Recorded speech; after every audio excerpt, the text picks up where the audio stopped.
The crystal glass hit the marble floor with a sickening crack, but the damage was already done. Red wine dripped down my face, staining my white silk blouse and the contract I'd refused to sign just moments before. "You ungrateful bitch," Ethan hissed, his perfectly manicured hand still suspended in the air where the glass had been. "Before we jump back in, tell us where you're tuning in from. And if this story touches you, make sure you're subscribed, because tomorrow I've saved something extra special for you." All around us, Seattle's elite stood frozen in shock, cocktail conversations evaporating into stunned silence. Cameras flashed as someone captured the moment my marriage publicly shattered at the annual Barrett Foundation Gala. The moment that, ironically, would save me. I didn't know then that in exactly 72 hours, I would be driving down the Oregon coast with nothing but a suitcase and the company I'd nearly lost, heading toward a life I couldn't yet imagine. I didn't know that the prenup activation code I would text from the ladies' room that night would set me free. But looking back, I realized the seeds of my liberation were planted long before the wine hit my face. 6 years earlier, I'd met Ethan Collins at a startup pitch competition in downtown Seattle. I was sweaty, nervous, and clutching a handmade prototype of my first skincare product, a face serum made from locally sourced ingredients that I'd perfected in my apartment kitchen. He was confident, immaculately dressed, and wielding a checkbook, as one of the competition's angel investor judges. I didn't win the competition that day, but as Ethan approached me afterward, eyes gleaming with interest in both me and my business concept, it felt like I'd won something better. "Your product has potential," he said, handing me his business card with his personal number scrawled on the back. "But your pitch needs work. Let me buy you coffee and explain why." That coffee turned into dinner, which turned into breakfast. Within 6 months, Pure Origins had secured its first round of funding, with Ethan as the primary investor, and I had secured a fiancé. The Seattle business journals called us the perfect merger of finance and innovation. Friends joked that I'd hit the jackpot, finding both a business angel and a life partner in one swoop. Even my parents, who had initially worried about the whirlwind romance, were won over by Ethan's charm and obvious financial security. Only my college roommate Zoe voiced any concern. "Just make sure you protect what's yours, Becca," she warned, over mimosas at my bachelorette party. "I've seen too many women lose themselves in relationships with powerful men." I laughed it off, but something in her words resonated enough that when Ethan's lawyer presented a prenuptial agreement 2 weeks before our wedding, I hired my own attorney to review it. That decision, adding a morality and ethics clause, with specific asset protection triggers, would eventually save everything I'd built. The clause, buried on page 18 in careful legal language, established that any act of physical aggression or public humiliation would immediately freeze joint assets and reinstate my full ownership of Pure Origins. It included a specific text code I could send to simultaneously alert our lawyers and bank. Ethan had skimmed the addition and signed without comment. "It's just boilerplate," my lawyer had assured him. "Standard protection language that works both ways." In retrospect, his casual dismissal revealed how inconceivable it was to him that he might ever lose control. The first 3 years of our marriage unfolded like a success story. Pure Origins expanded from my kitchen experiments to a proper lab space and manufacturing facility. We moved from my modest apartment to a sleek downtown condo with floor-to-ceiling windows overlooking Puget Sound. Ethan's investment connections opened doors I hadn't known existed, and soon my products were being featured in subscription boxes and boutique stores across the Pacific Northwest. I was invited to entrepreneurial panels as a rising star in the natural skincare industry. Ethan beamed proudly from the audience, always ready to network on my behalf afterward. But even as the business grew, subtle shifts occurred in our relationship, so gradual I barely noticed them happening. It started with suggestions.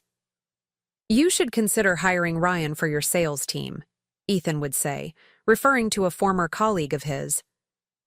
Any contact should occur through proper channels. The response maintained boundary without escalation, neither fleeing nor engaging beyond necessary minimum. Ethan's expression tightened slightly, the practiced smile becoming fixed rather than fluid. His strategy required my participation in fabricated civility, my acceptance of pretense that our interaction constituted appropriate communication rather than deliberate boundary violation. "This is ridiculous, Rebecca," he said, voice dropping to intended intimacy that nevertheless remained audible to nearby witnesses. "We were married for years. Surely we can have a simple conversation without lawyers present. I've flown all this. Way to resolve things amicably." His framing deliberately mischaracterized the situation. Reasonable pursuit of amicable resolution rather than explicit disregard for clearly communicated boundaries. The manipulation technique was familiar from our marriage, redefining reality to position his desires as reasonable while portraying my boundaries as irrational. "You've received clear communication through appropriate channels," I stated, maintaining eye contact without emotional engagement. "This conversation is finished. Please respect the process our legal representatives have established." I turned to Valerie, indicating readiness to continue the photography walk. She nodded, addressing the group with professional composure. "Let's continue toward the lighthouse point. The rock formations create interesting shadow patterns just before sunset." As we moved away, Ethan called after us. "You've changed, Rebecca. The woman I married would never have been so cold." The statement contained unintended truth that strengthened rather than undermined my resolve. I had indeed changed. Developed boundaries his controlling behavior had gradually eroded during our relationship, reclaimed agency his manipulation, had systematically undermined established identity independent of his approval or validation. The transformation he identified as negative divergence represented essential positive evolution. The photography walk continued without further incident, conversation gradually returning to technical aspects of sunset capture. Several participants positioned themselves unobtrusively between me and the cafe's direction, without explicit coordination. Intuitive formation providing protection through collective presence. When the group dispersed near the gallery, Valerie and two others accompanied me to my car, maintaining casual conversation about upcoming exhibits while ensuring safe departure. "You handled that perfectly," Valerie commented as I prepared to drive home. "Calm, clear, brief, exactly the right approach with boundary violators." Her matter-of-fact assessment normalized the experience, treating Ethan's appearance as manageable security situation rather than relationship drama. "Text when you're safely home. I'll alert Devin that our visitor has been sighted in town." The exchange reflected Cedar Cove's integrated support system, practical assistance without excessive emotional processing. Driving the coastal road toward the Washingtons' property, I experienced surprising emotional clarity rather than anticipated distress. The brief encounter had confirmed complete dissonance between Ethan's reality construction and my lived experience. His continued expectation of compliance with his preferences despite explicit boundary setting, his assumption that physical presence would override clearly communicated limits, his belief that emotional manipulation would supersede logical consequences. The interaction revealed not just unchanged controlling behavior, but fundamental failure to recognize my transformation. Eleanor waited on her porch despite the evening chill, Marcus visible through windows preparing tea inside. I provided brief, factual account of the encounter, describing Ethan's approach and my response without embellishment or interpretation. Preparing and narrating this story took us a lot of time, so if you are enjoying it, subscribe to our channel. It means a lot to us. Now back to the story. Or, that packaging looks amateur. My friend's design firm could help. Soon, suggestions evolved into expectations. I've already told the Williamsons you'll reformulate that moisturizer without the almond oil. Their daughter has allergies. Then came insertions into my decision-making process. I've scheduled a meeting with potential investors on Thursday. They're interested in funding a major expansion. When I pointed out that I hadn't been planning an expansion quite yet, his expression would darken. You need to think bigger, Rebecca. I'm just helping you see the potential you're missing. The tipping point came during a dinner with Ethan's business associates at our condo. While pouring wine, Ethan casually mentioned, "We're thinking of rebranding Pure Origins to Collins Natural next quarter. Something more family-oriented as we scale nationally." The glass in my hand froze halfway to my lips. This was the first I'd heard of any rebranding, let alone a name that erased my creation and replaced it with his family name. Later that night, after everyone had left, I confronted him. "Pure Origins is my company, Ethan. I founded it before I met you.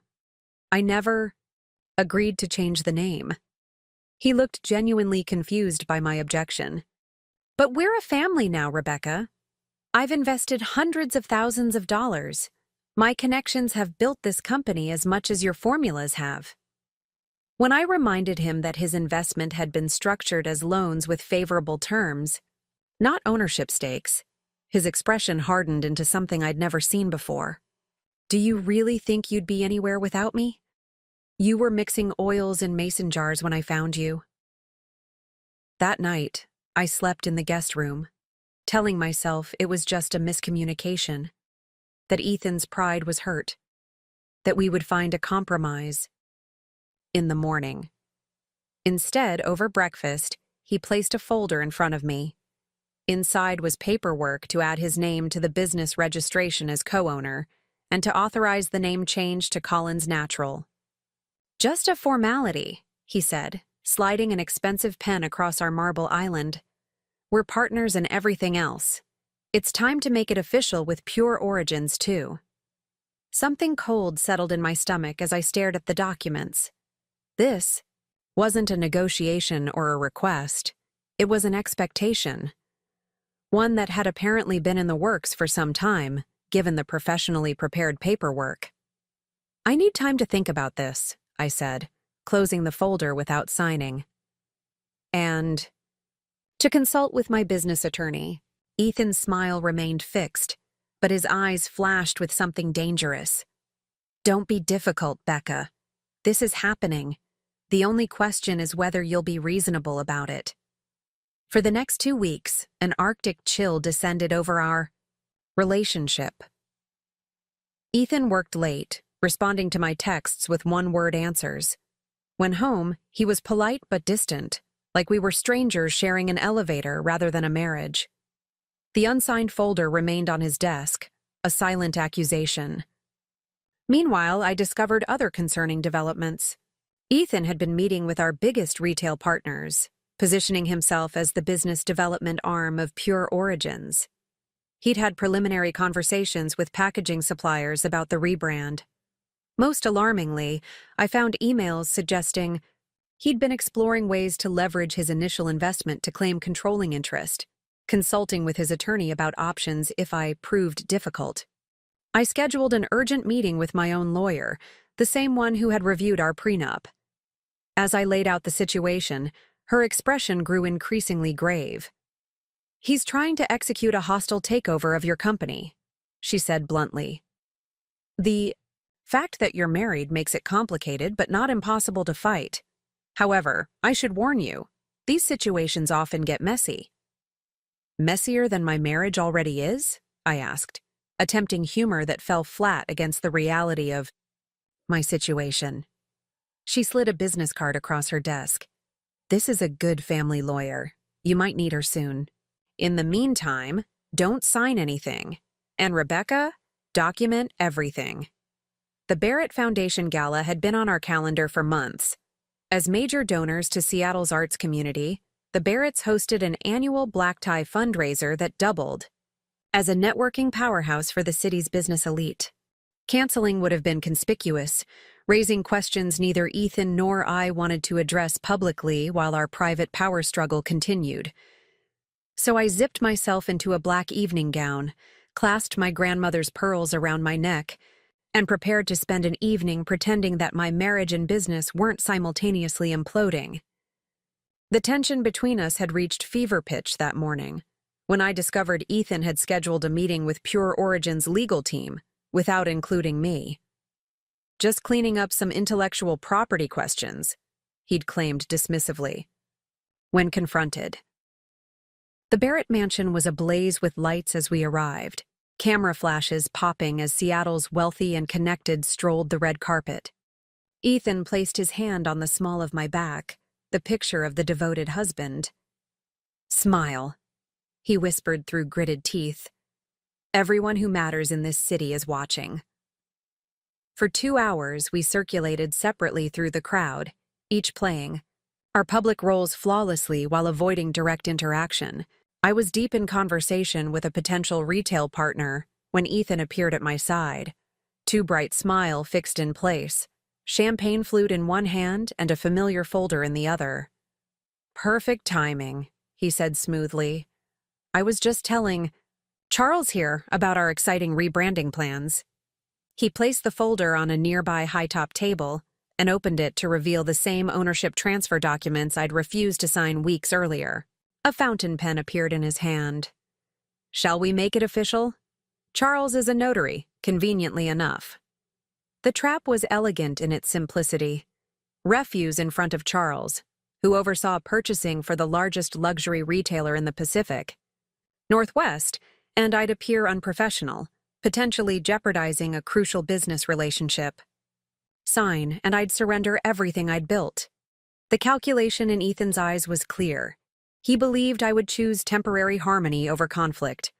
"This isn't the time or place for business decisions, honey," I said, maintaining my smile while closing the folder. "We can discuss this at home." Ethan's hand closed over mine, his grip just tight enough to communicate his anger while appearing affectionate to onlookers. "No more delays, Rebecca. You're being childish about this. The documents are ready, Charles is here, and this partnership announcement would make an excellent addition to the evening's good news." Charles looked between us, professional smile faltering as he sensed the undercurrent of tension. "I'm happy to step away if this is a bad time," he offered. "It's a perfect time," Ethan insisted, reopening the folder and pressing the pen into my hand. "Rebecca just needs a little encouragement to overcome her fear of growth. Don't you, darling?" Something snapped inside me. The accumulated weight of months of manipulation, weeks of bullying, and the sudden clarity that this man never saw me as a partner at all, but as an acquisition to be managed. I placed the pen down deliberately and looked Ethan directly in the eyes. "I will never add your name to my company. Pure Origins is mine. It stays mine. And if you try to take it from me, I will fight you with everything I have." For a moment, genuine shock registered on Ethan's face, the shock of a man who has never been denied something he felt entitled to. Then his features contorted with rage. It happened so quickly that I had no time to react. His arm swung upward, the red wine in his glass arcing through the air before splashing across my face, soaking my hair, dripping down onto my dress and the contract below. The sound of shattering crystal as he slammed the empty glass down punctuated the sudden silence that rippled outward from our corner of the gala. "You ungrateful bitch," Ethan hissed, his voice carrying in the shocked quiet. "After everything I've done for you." Countless eyes turned in our direction. Somewhere, a camera flashed.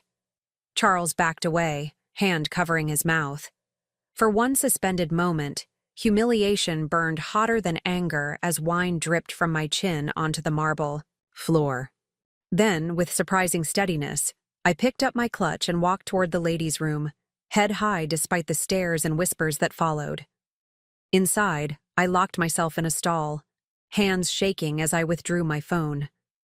With trembling fingers, I typed the code phrase and sent it to the number my lawyer had established years earlier. Red sky warning. 3 simple words that would freeze our joint assets, alert my legal team, and activate the protective clause in our prenuptial agreement. As I blotted wine from my silk blouse with dampened paper towels, the gravity of what had just occurred, and what would follow, settled over me. My marriage was over.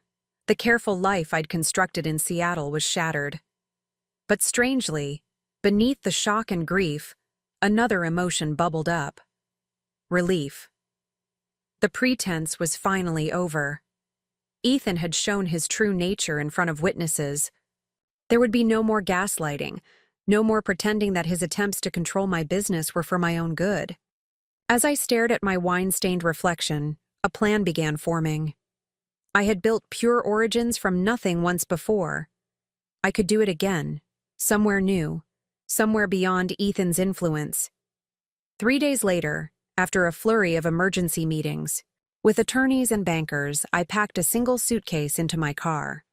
My lawyer had worked miracles, leveraging the public nature of Ethan's outburst and the clearly documented history of his attempts to seize control of Pure Origins. The prenup's morality clause had performed exactly as designed, protecting my business assets while temporarily freezing everything else pending further legal proceedings. I had enough liquid funds to start over and the freedom to take my company, wherever I chose. As Seattle's skyline shrunk in my rearview mirror, I pointed my car south toward the Oregon coast, toward a small artistic community called Cedar Cove, where an old college friend had once mentioned affordable commercial space in a community that valued handmade local products. I had no idea then that this hasty escape would lead me to a converted boathouse studio overlooking a windswept bay. I couldn't have imagined that I would find mentors in Eleanor and Marcus Washington, my retired neighbors who had escaped the corporate legal world themselves decades earlier.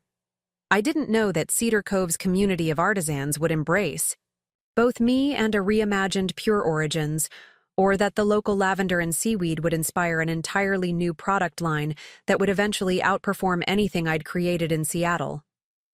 All I knew, as I crossed the state line with tears and determination competing for dominance, was that for the first time in years, every decision about my future was truly mine to make. The road stretched before me, uncertain but full of possibility. The smell of wine still lingered in my hair, a final gift from the man who had tried to own me, the man who had instead set me free. The Oregon coastline unfurled before me like a promise, all misty cliffs and churning waves that seemed to embody the tumult in my own heart. My knuckles had turned white from gripping the steering wheel for the past 6 hours, as if holding on might somehow keep me from flying apart. The radio had long since faded to static, leaving me alone with thoughts that pinballed between panic and a strange, unfamiliar exhilaration. Twice I'd pulled over at rest stops, overtaken by waves of doubt so powerful they made my stomach heave. Both times my phone had lit up with Ethan's name, the coincidence feeling almost supernatural until I remembered the tracking app he'd insisted we both install for safety. I deleted the app in a gas station bathroom outside Portland, along with my social media accounts and email addresses that Ethan knew.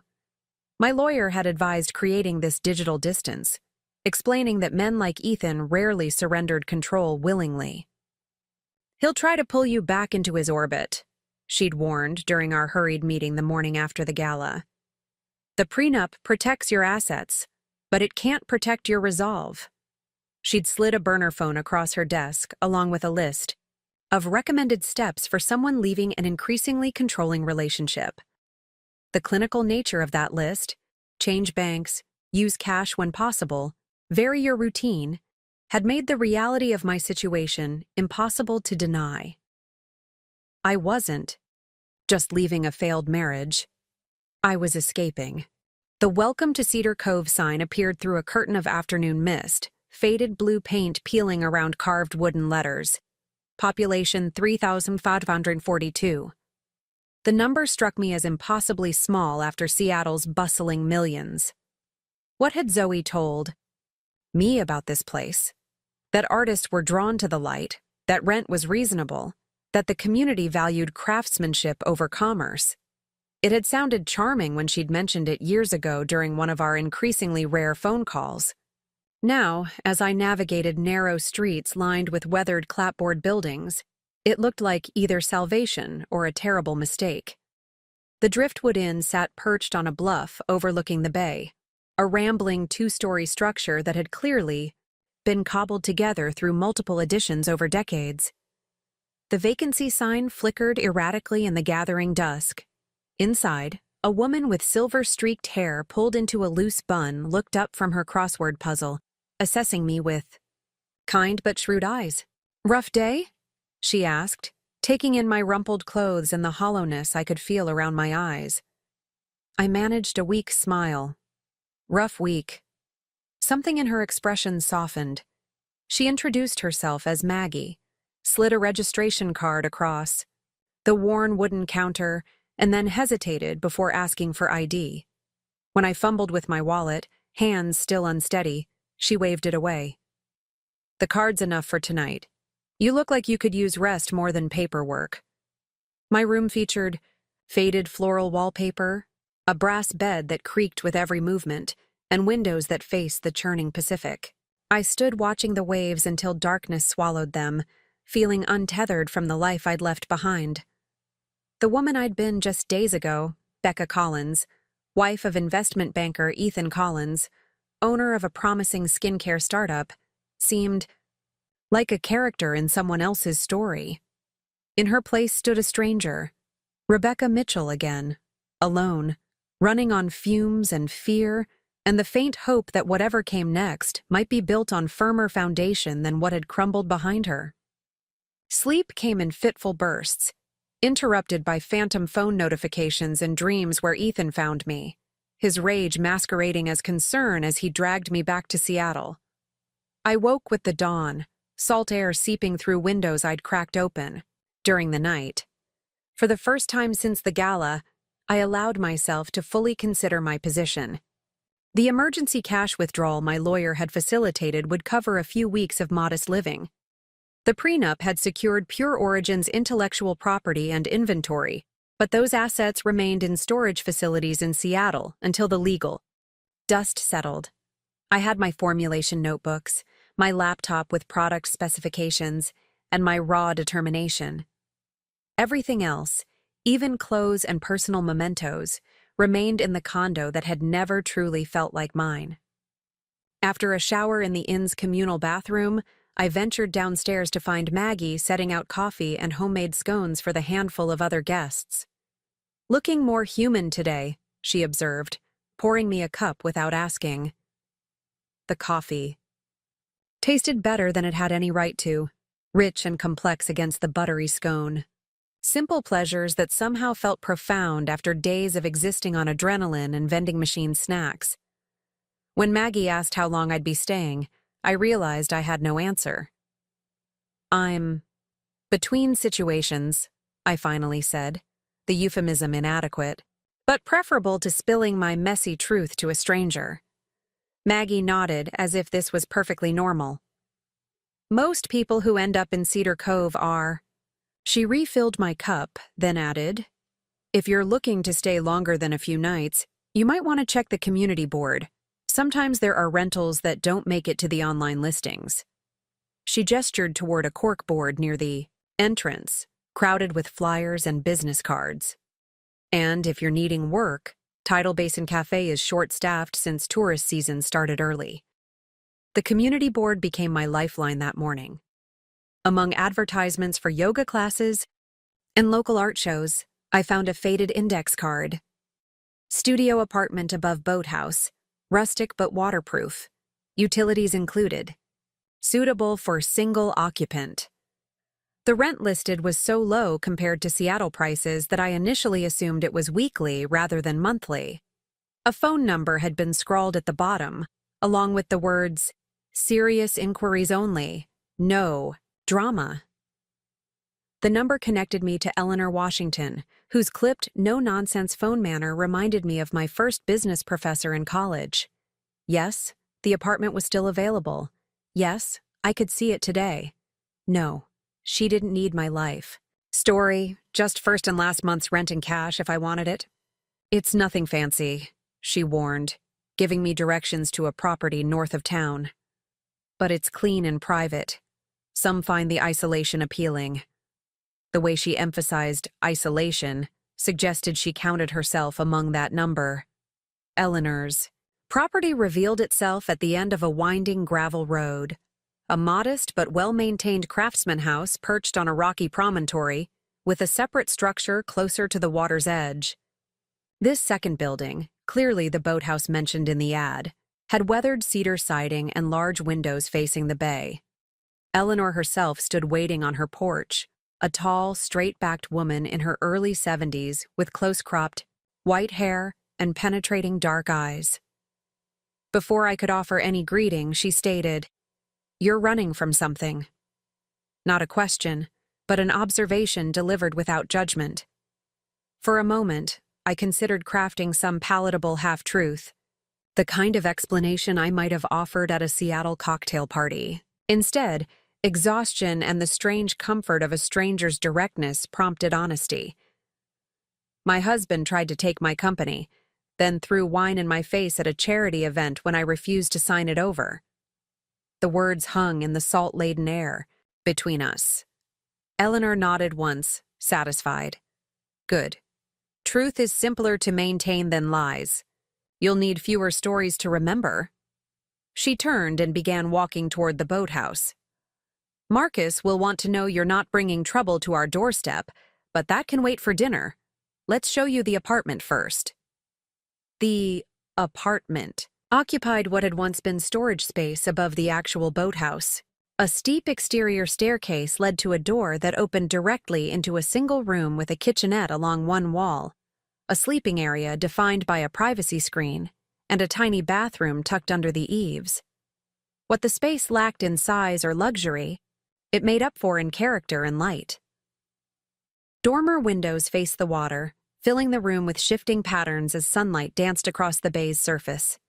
Simple, sturdy furniture, clearly chosen for function over fashion, included a writing desk positioned to take advantage of the view. Previous tenant was a poet, Eleanor explained, following my gaze to the desk. Found the water conducive to creativity. Left for an artist residency in New Mexico 3 weeks ago. She opened a closet to reveal a hot water heater and circuit panel. Building's been renovated with proper insulation, stays warm enough in winter. Wi-Fi reaches from the main house, passwords on the fridge. Questions? Did I have questions? 1,000. But none that mattered against the overwhelming sense that this place, this tiny, remote apartment with its expansive views and distance from Seattle, was exactly what I needed. I paid the deposit and first month's rent from my dwindling cash, reserves, signing a simple one-page lease that Eleanor produced from her pocket. No credit check, no references, no questions about employment or income stability. Just a human agreement between two women, one offering shelter and the other desperately needing a haven. "Dinner's at 6, Eleanor said as she handed me a set of keys. "Marcus makes a decent cioppino on Tuesdays. Nothing fancy, but there'll be plenty. Bring wine if you drink it, nothing red." The specific prohibition against red wine, delivered with a knowing look, confirmed that Eleanor had understood more from my brief explanation than I'd explicitly stated. Before I could respond, she was already heading back to the main house, her message clear. The invitation wasn't optional, and further discussion wasn't necessary. I spent the afternoon shuttling my meager possessions from car to apartment, each trip up the steep stairs a reminder of how little I'd managed to salvage from my previous life. When unpacked, my belongings occupied barely a quarter of the available storage. The remainder echoed with emptiness, a physical manifestation of all I'd left behind. In Seattle, Ethan and I had occupied a 3-bedroom condo filled with designer furniture and curated art. Here, my world had contracted to essential functions, a place to sleep, work, eat, and think.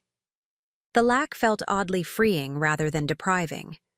Each object I'd brought represented a deliberate choice made during those frantic packing moments: my most essential skincare formulation notebooks, the laptop containing my business plans and product specifications, clothes selected for practicality rather than impression, no stemware that required careful handling, no throw pillows chosen to complement wall colors, no objects maintained solely because they projected the correct image to visitors.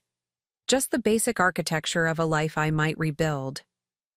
Standing at the window as afternoon light stretched golden fingers across the bay, I excavated this unfamiliar feeling: lightness.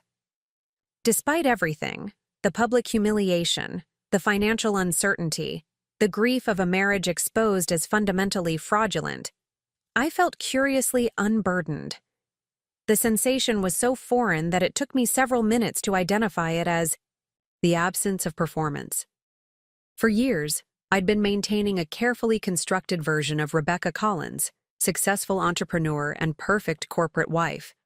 That persona had required constant, exhausting upkeep. Here, with no audience except seagulls and distant fishing boats, that performance could finally end. At 10 minutes to 6, I made my way to the main house, clutching a bottle of white wine. I'd found in my car's trunk a thank you gift from a supplier that I'd forgotten to bring inside our condo months earlier. Small mercies. Eleanor answered my knock with a brief nod of approval at my punctuality, leading me through a comfortable living room lined with bookshelves to a kitchen where a barrel-chested man with a neatly trimmed silver beard stood stirring a pot that filled the room with aromas of seafood and herbs. "Marcus," Eleanor said simply, "this is Rebecca Mitchell, the new tenant." Marcus turned, assessing me with the same direct gaze his wife had employed earlier. Where her eyes had been coolly analytical, however, his held warmth and curiosity. "Welcome to our little corner of nowhere," he said, voice a rich baritone that matched his substantial presence. "Hope you like fish. Can't live on the Oregon coast and serve chicken on a Tuesday." Dinner unfolded with surprisingly easy conversation. Neither Eleanor nor Marcus pressed for details about my situation, but their measured questions about my business, my product philosophy, my long-term goals, created space for me to share what I felt comfortable revealing. I learned that Eleanor had been a corporate attorney specializing in intellectual property law before retiring early. Marcus had built a consulting practice helping small businesses navigate growth challenges, then sold the firm when Eleanor decided she'd had enough of Seattle's increasingly frenetic pace. 15 years ago, Marcus explained, refilling wine. "Glasses. We bought this place as a weekend retreat. Kept promising ourselves we'd spend more time here someday. Then Eleanor's doctor found an arrhythmia during a routine physical." He reached across the table to cover his wife's hand with his own, the gesture so naturally affectionate it made my throat tighten. Nothing life-threatening with proper management, but it clarified our priorities considerably. We realized someday needed to be immediately. "Best decision we ever made," Eleanor added. "Though I won't pretend the transition was smooth. We both missed certain aspects of our previous life. The intellectual stimulation, the sense of purpose." She studied me over the rim of her glass. "That's often the hardest part of major life. Changes, finding new purpose to replace what you've left behind." The insight struck with uncomfortable precision. Beyond escaping Ethan's control, I hadn't thought clearly about what came next. Pure Origins had been my purpose, my creative outlet, my professional identity. While the prenup had protected my ownership, the practical reality remained daunting. My production facility, suppliers, and distribution networks were all in Seattle, all temporarily inaccessible while legal proceedings unfolded. Could I rebuild from nothing in a town with barely enough population to support a farmer's market? "Rebecca," Marcus said, interrupting my spiraling thoughts, "Eleanor tells me you develop skincare products from natural ingredients." When I nodded, he continued, "There's someone you should meet. Iris Chen supplies botanicals to half the herbalists between here and Portland. Has greenhouses specializing in native medicinal plants. Remarkable woman, former biochemist who decided corporate pharmaceutical work was crushing her soul." "Marcus collects interesting people the way some collect stamps," Eleanor explained, with fond exasperation. "Can't help connecting the dots between them." She stood, beginning to clear dishes. "He'll insist on introducing you, so you might as well yield gracefully. Iris might actually be useful for your work, unlike most of his fascinating connections." Later, as I prepared to return to my new apartment, Marcus pressed a business card into my hand. Iris's contact information. Tell her I sent you. He hesitated, then added with careful casualness, the boathouse itself, the space below your apartment, has been used as a workshop before. Previous tenant never did much with it beyond storing kayaks, but it has decent plumbing and ventilation. If you were looking for product development space, it might serve. The offer, delivered without pressure or expectation, unlocked something that had been tightly coiled within me since leaving Seattle. I'd need to see what equipment I could afford, I said, allowing myself to consider possibilities that had seemed impossible just hours earlier. Start small. Basic formulations until I rebuild some capital. Sound business approach, Marcus approved. Start where you are, use what you have, do what you can. At my raised eyebrow, he chuckled. Arthur Ashe said it first. Tennis player, with wisdom beyond his sport. Good night, Rebecca. Sleep well. I returned to my apartment under a canopy of stars, more visible here than they'd ever been in Seattle's light-polluted sky. The vastness above reflected the expansive uncertainty before me. But for the first time since Ethan's wine glass had shattered on that gala floor, the uncertainty felt less like an abyss and more like an uncharted sea. Navigable, perhaps, with the right map and compass. That night, I dreamed not of Ethan's rage or the spectacular implosion of my marriage, but of the boathouse below my apartment, transformed into a laboratory. Dream me moved confidently between workstations, mixing ingredients, harvested from Oregon's coast and forests. The products that emerged were different from my Seattle line, wilder, more elemental, infused with the same untamed energy as the waves that now lulled me to sleep. I woke with the first gray light of dawn, reaching immediately for the notebook on my bedside table to capture formulation ideas before they evaporated with sleep's retreat. The act felt both familiar and revolutionary, the muscle memory of creativity reawakening after months of defensive posturing in my disintegrating marriage. How long had it been since I'd felt this spark, this genuine excitement about product development? In the latter days of my Seattle life, Pure Origins had become less about innovation and more about maintenance, maintaining growth trajectories to impress Ethan's investor friends, maintaining the carefully cultivated brand image, maintaining the fiction that business success compensated for personal emptiness. Sitting cross-legged on my bed with the notebook balanced on my knee, I allowed myself to imagine a different version of Pure Origins. One built around Cedar Cove's natural bounty, sea minerals, coastal botanicals, the pristine water itself. A brand that celebrated resilience and regeneration rather than merely promising surface beauty. The synchronicity between this conceptual shift and my personal circumstances wasn't lost on me. If I could rebuild myself from the foundation up, after Ethan's betrayal, perhaps my business deserved the same opportunity for transformation. The question remained, how to begin with almost no capital, no equipment, and no established local connections. The practical obstacles towered like the coastal cliffs visible from my window. I needed income while rebuilding. The remaining cash from my emergency withdrawal wouldn't last more than another month. I needed suppliers for raw ingredients, containers, labels. I needed to understand Cedar Cove's local market and whether it could support even a modest relaunch of my business. As morning light strengthened, illuminating dust motes dancing in the beam that slanted through my eastern window, I made the first entry in a new journal. Day 1 in Cedar Cove. Assets, knowledge, experience, determination. Liabilities, limited capital, no infrastructure, unknown market. Next steps. 1. Secure income source. 2. Explore local ingredient availability. 3. Assess workshop viability. The simple act of documentation, breaking insurmountable challenges into actionable steps, provided an illusion of control that nevertheless steadied my nerves. After a breakfast of instant coffee and a protein bar from my dwindling supplies, I ventured into town. Maggie's mention of the Tidal Basin Cafe's staffing shortage fresh in my mind. The cafe occupied a weathered blue building at the harbor's edge, its wide deck extending over the water on pilings darkened by decades of tidal cycles. Inside, mismatched tables and chairs created a hodgepodge charm augmented by local art covering every available wall space. Behind the counter, a harried-looking woman with a complex constellation of tattoos covering both arms juggled coffee orders while shouting instructions to an overwhelmed teenage boy operating the espresso machine.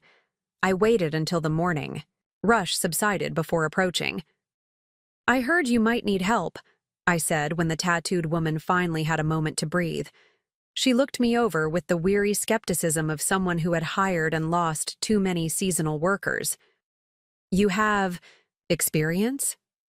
Before my marriage, during graduate school, I'd managed a coffee shop in Seattle's University District. The muscle memory of those years remained. The rhythm of drink preparation, the choreography of register and espresso bar, the delicate art of customer management. 3 years as a shift supervisor at Emerald City Coffee, I said, naming the shop that had helped finance my MBA. "I can make everything from basic drip to pour-overs, handle register operations, and train staff if needed." I deliberately omitted my more recent history: entrepreneur, formulator, wife of investment banker. None of those identities would serve me here, in this cafe with its chipped mugs and handwritten menu board. The woman, Lisa, according to her name tag, raised an eyebrow. "Bit overqualified for slinging coffee in a tourist town, aren't you?" When I didn't immediately respond, she sighed. "But beggars can't be choosers, and I'm definitely begging. Kyle's leaving for college in 2 weeks, and my other part-timer just eloped with a marine biologist." She grabbed an application form from beneath the counter. "Can you start tomorrow? Morning shift, 5:30 to 2. It's not glamorous, and tourists can be entitled nightmares, but tips are decent, and you get free food during your shift." Just like that, I had a job. Not the career I'd built in Seattle, not the creative work that had once defined me, but honest labor that would keep me fed and housed while I determined next steps. The immediacy of the solution to at least one pressing problem felt like confirmation that I'd made the right choice in coming to Cedar Cove. As I turned to leave, application completed and start time confirmed, Lisa called after me. "By the way, where are you staying? Housing's tight in summer." When I mentioned the boathouse apartment, her eyes widened slightly. "You're living with the Washingtons? How'd you manage that? They've turned down half the town looking for rentals." Before I could formulate a response that wouldn't reveal too much, she shook her head. "Never mind, not my business. But if Eleanor Washington has decided you're acceptable, your stock just rose considerably around here. That woman has the most finely calibrated bullshit detector on the Oregon coast." The observation stayed with me as I continued exploring the town that had become my unexpected refuge. Cedar Cove's main street comprised barely 3 blocks of businesses: the cafe, a bookstore, a hardware shop, art galleries, a grocery co-op, and various tourist-oriented boutiques selling coastal-themed trinkets and apparel. The year-round population clearly expanded significantly during summer months, with visitors drawn to the dramatic coastline and the arts community that had established itself over decades. At the co-op, I found a help-wanted notice similar to the cafe's part-time inventory manager needed immediately. The position would complement rather than conflict with my cafe hours. On impulse, I inquired inside, where the manager, a gentle-voiced man with gray dreadlocks secured in a neat bundle, seemed almost pathetically grateful for my interest and business background. By lunchtime, I had secured 2 part-time jobs. That together would cover my modest living expenses. The achievement felt simultaneously liberating and humbling. Freedom from immediate financial panic purchased at the cost of professional identity. With basic survival needs addressed, I turned my attention to the second task on my list: exploring local ingredient availability. Iris Chen's business card burned in my pocket, Marcus's introduction offering a potential shortcut into the local supply community. But as I stood outside the converted warehouse that housed the co-op, another impulse seized me, to directly experience the natural bounty of this new environment, before filtering it through someone else's expertise. I followed a trail marked by a weathered wooden sign reading, "Tide Pools, 1.2 miles, the path winding down through wind-sculpted pines to a rocky beach different from the tourist-friendly strands closer to town." Here, the coast revealed its raw character: jagged black rocks, pools of crystal-clear seawater teeming with life, seaweed in varieties I'd never encountered in Seattle's more sterile markets. Kneeling beside one particularly vibrant pool, I watched anemones wave delicate tentacles in the gentle current, while hermit crabs conducted their cautious business around barnacle-encrusted rocks. The coastal ecosystem displayed before me represented untapped potential for skincare formulations: mineral-rich seawater, algae with documented moisturizing properties, botanicals adapted to thrive in harsh salt spray and constant wind. Elements that might infuse products with the same resilience the environment demanded from its native species. I collected small samples in the zip-top bags I'd fortuitously stuffed into my jacket pocket. Not enough for production, but sufficient for preliminary experimentation once I established a workspace. As afternoon light softened toward evening, I made my way back to the boathouse, pausing at the structure's lower level before climbing the stairs to my apartment. The space Marcus had mentioned as a potential workshop was accessible through double doors facing the water, likely designed for boat storage originally, but adaptable to other purposes. Inside, the concrete floor sloped gently toward a central drain. Windows lined the water-facing wall, providing natural light and ventilation possibilities. Bare studs between support posts offered opportunities for shelving or workbenches. The space whispered with possibility. In its current state, it was merely an empty shell. No equipment, no utilities beyond basic plumbing and electricity. But I could envision workstations for formulating, storage areas for raw materials, perhaps eventually a small packaging operation. Starting over from scratch wasn't what I'd planned for Pure Origins, but standing in that empty boathouse with seawater samples in my pocket and the sound of waves providing rhythmic accompaniment to my thoughts, I felt the first true stirring of excitement since leaving Seattle. That evening, I sat at the small desk in my apartment, laptop open to a blank document. My fingers hovered over the keyboard, poised to begin a business plan for Pure Origins 2.0, or whatever this new iteration might become.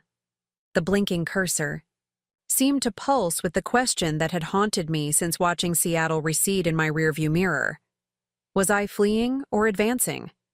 Running from a failed marriage and business takeover attempt, or moving toward something that might ultimately prove more authentic and fulfilling? The distinction mattered. One path was reactive, shaped primarily by what I sought to escape.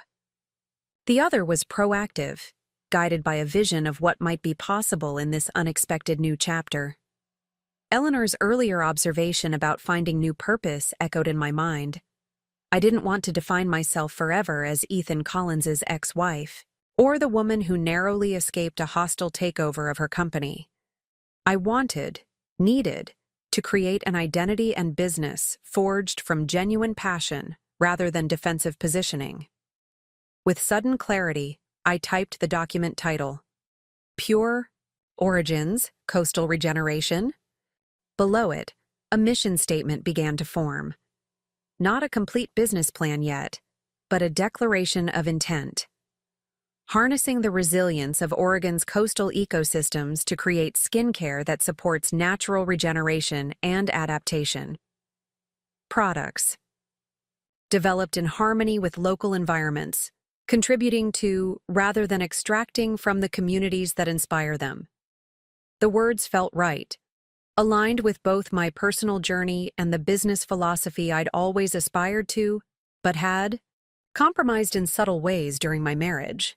With Ethan's influence removed, with the pressure to scale rapidly for investor satisfaction eliminated, I could return to first principles, quality over quantity, sustainability over rapid growth, authentic connection over market positioning.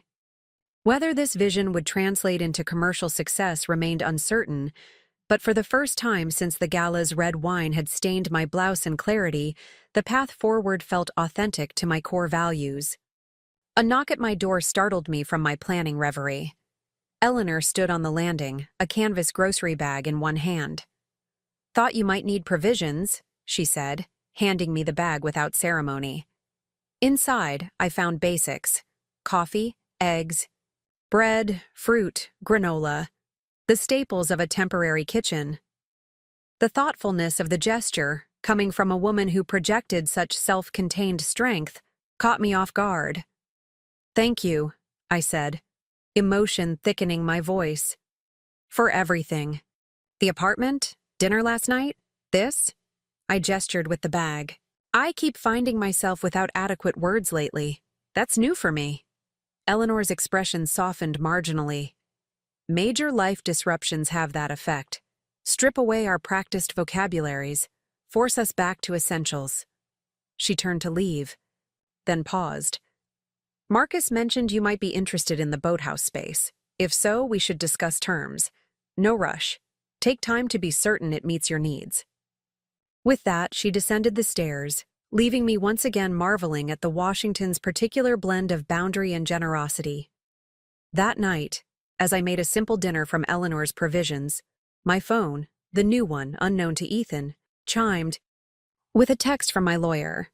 "Preliminary hearing scheduled. E. Contesting prenup clause activation. Claims incident was momentary frustration, not qualifying aggression. Evidence and witnesses strong on our side. Updates as available. Stay well. Stay hidden."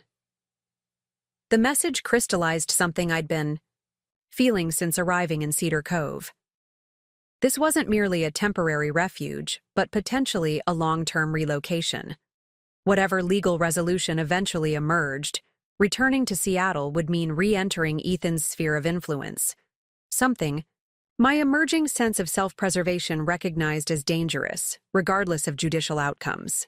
The realization should have been frightening, this confirmation that I was truly starting over rather than briefly regrouping. Instead, as I looked around the small apartment with its expansive views and promise of self-determination, I felt the final pieces of my decision locking into place. Cedar Cove hadn't been in any 5-year plan. The boathouse workshop wasn't the state-of-the-art lab I'd once envisioned for Pure Origin's expansion. Serving coffee wasn't the career trajectory I'd mapped after earning my MBA. But the path that had led me here, however painful and unplanned, offered something my carefully constructed former life had increasingly lacked: the opportunity to build something authentic, aligned with my values rather than someone else's expectations. The chance to discover who Rebecca Mitchell might become when not defined as an extension of Ethan Collins's ambitions. Tomorrow would bring the first morning shift at the cafe, the beginning of an income stream independent of my soon-to-be ex-husband. The day after, I would call the number on Iris Chen's card, exploring local botanical possibilities with a former biochemist who had similarly chosen purpose over prestige. The following week, I would discuss terms for the boathouse workshop with the Washingtons, beginning the slow process of rebuilding Pure Origins from its essential elements, each step small, each decision mine alone. The complexity of emotions this new reality evoked, grief and liberation, anxiety and anticipation, seemed perfectly matched to the view outside my window, where moonlight now silvered the bay's surface. Depths concealed beneath seemingly simple beauty, constant movement beneath apparent stillness, the next wave already forming as the current one reached shore. I closed my laptop, my mission statement and nascent plans saved but incomplete. Tomorrow would be time enough to continue building. Tonight was for acknowledging the foundation already laid in these first crucial days of my Cedar Cove rebirth. The first week at Tidal Basin Cafe passed in a blur of steam and coffee grounds. I fell into the rhythm of early mornings, rising at 4:30 a.m., watching dawn break over the water during my walk to town. and arriving in time to start the industrial coffee makers before the first fisherman appeared seeking caffeine before heading out to sea. There was something grounding about the physical nature of the work, so different from the executive decisions and investor meetings that had dominated my Seattle existence. My hands developed calluses from handling hot equipment rather than paper cuts from contract reviews. My feet ached from standing rather than from designer heels. The simplicity felt like meditation after years of complexity. Lisa, the cafe owner, watched me with increasing approval as I mastered her ancient espresso machine and developed rapport with the regulars. "You're overqualified," she remarked on my 5th morning, leaning against the counter during a rare, quiet moment. "But there's something refreshing about watching someone treat a minimum wage job like it matters." I looked up from the latte art. I'd been perfecting, something I'd learned during graduate school and found myself enjoying again. "It does matter," I replied, carefully pouring steamed milk to create a delicate fern pattern. "This might be someone's only moment of beauty in a difficult day." She tilted her head, reassessing me. "Who exactly are you, Rebecca Mitchell? Nobody moves to Cedar Cove in May without a backstory." The question was direct but not unkind. I'd been fielding similar inquiries all week, from customers curious about the new face, from my coworker Kyle who found my competence suspicious, from vendors making deliveries. I'd developed a simplified narrative. Entrepreneur taking a sabbatical, to reconsider direction, drawn to the coast for inspiration. Close enough to truth without revealing vulnerabilities I wasn't ready to share. "Someone starting over," I told Lisa, the honesty slipping out before I could reconsider. "The details aren't particularly interesting." She nodded, accepting the boundary without offense. "Fair enough. Starting over is practically Cedar Cove's unofficial motto. Half the business owners in town have reinvention stories." She gestured toward a customer entering, a woman in her 50s with a camera bag slung over one shoulder. "Take Valerie there, award-winning photojournalist who covered wars for 20 years. Now she runs the gallery 3 doors down and only photographs seabirds and coastal landscapes. Says she needed to capture creation instead of destruction for a while." The cafe served as an unexpected education in Cedar Cove's social ecosystem. From my position behind the counter, I observed connections and power dynamics that would have taken months to discern otherwise. The town operated on relationships, more than transactions. Favors exchanged, skills bartered, reputations carefully maintained across years. Artists and craftspeople dominated the permanent population, supplemented by fishing families with generational claims to the harbor, and a small professional class providing essential services. Tourism sustained the economy, but didn't define the community's character. Most notably, Eleanor and Marcus Washington occupied a position of quiet influence I hadn't immediately recognized. References to them peppered conversations. Marcus's business advice sought before major decisions, Eleanor's legal insights deferred to in community disputes. They weren't wealthy by Seattle standards, but their combination of expertise, integrity, and selective engagement made them something rarer, respected elders whose approval carried weight. The realization that they had extended protection over me simply by accepting me as a tenant explained the careful courtesy I received from locals, despite my newcomer status. My afternoon shifts at the co-op offered different insights. While the cafe connected me to Cedar Cove's social fabric, the co-op revealed its economic underpinnings.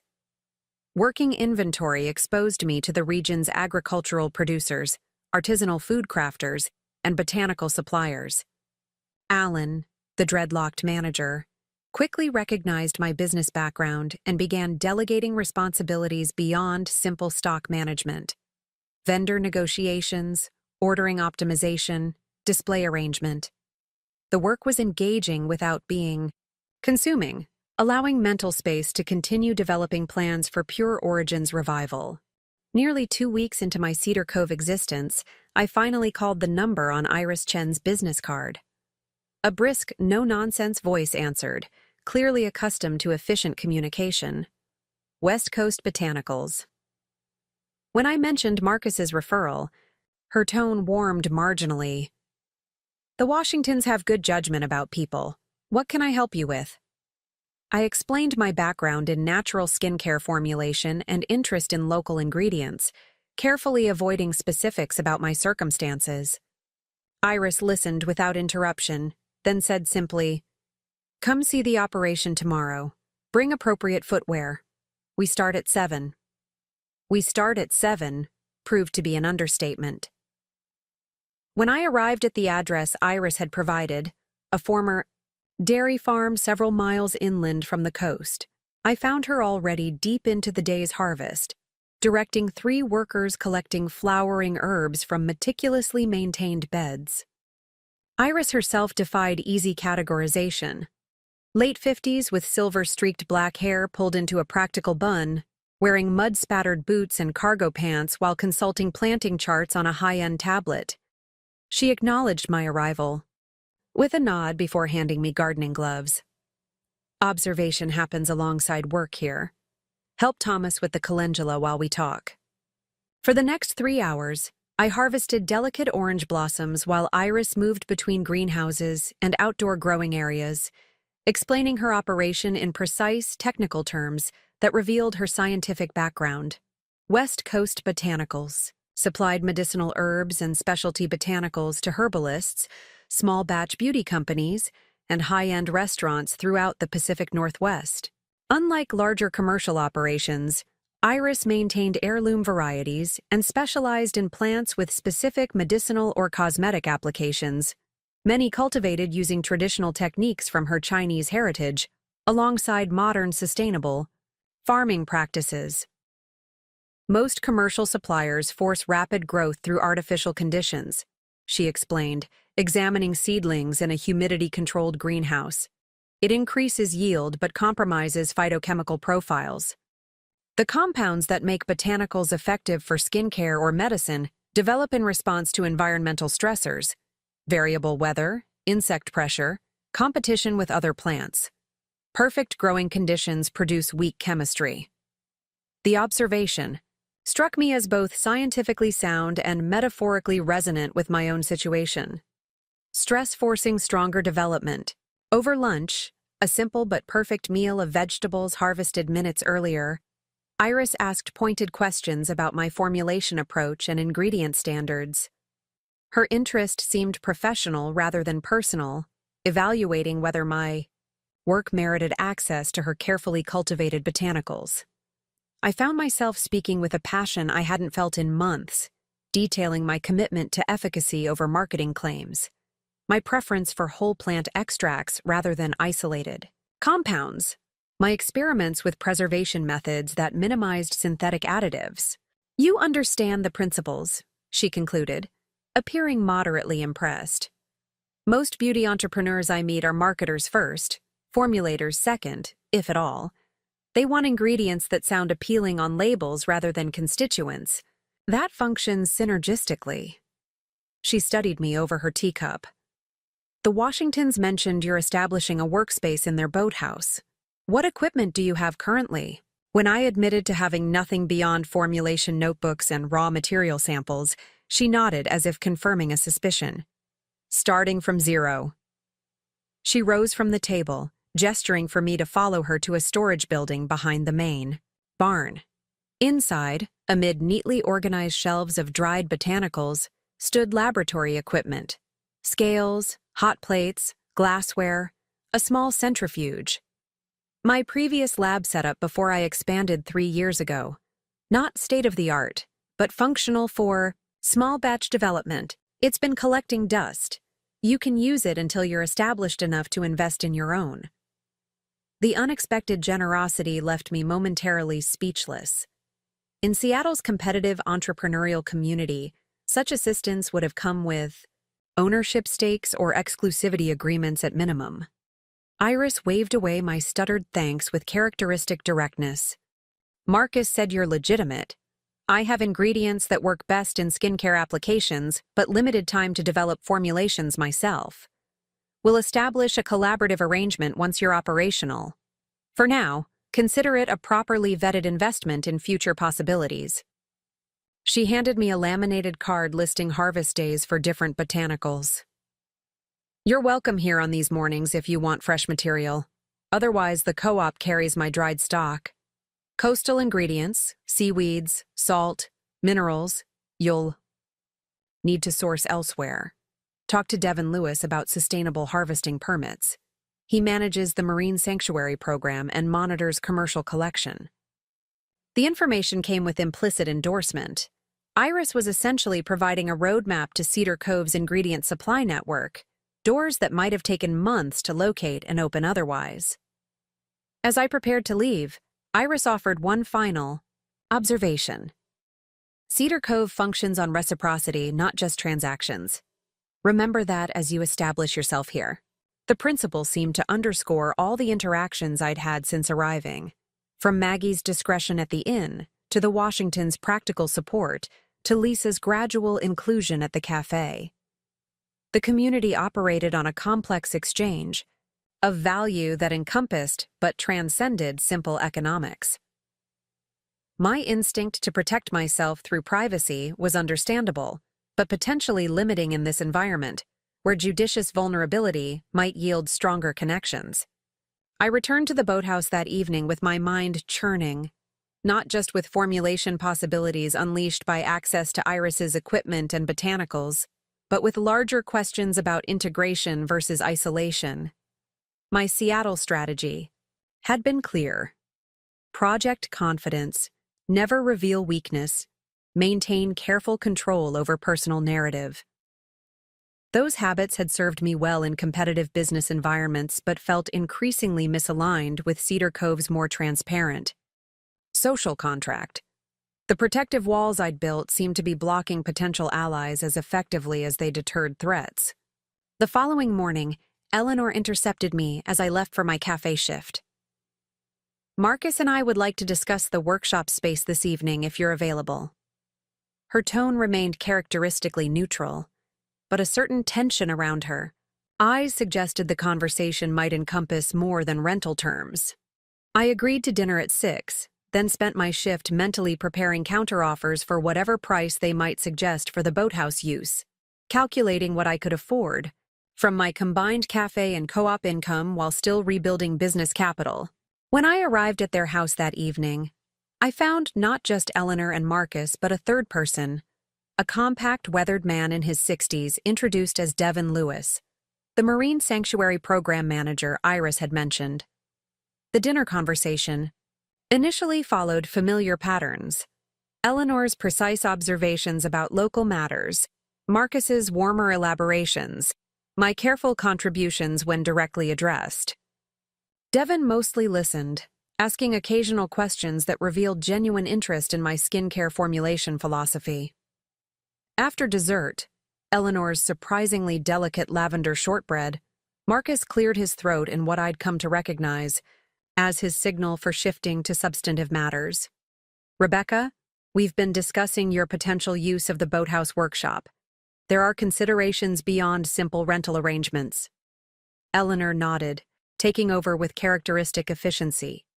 "The space has adequate ventilation and drainage for small-scale production, but would require upgrades for anything beyond development work.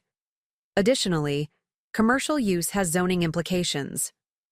My heart sank, anticipating regulatory roadblocks. That would derail my rebuilding plans before they properly began. Then Devin leaned forward.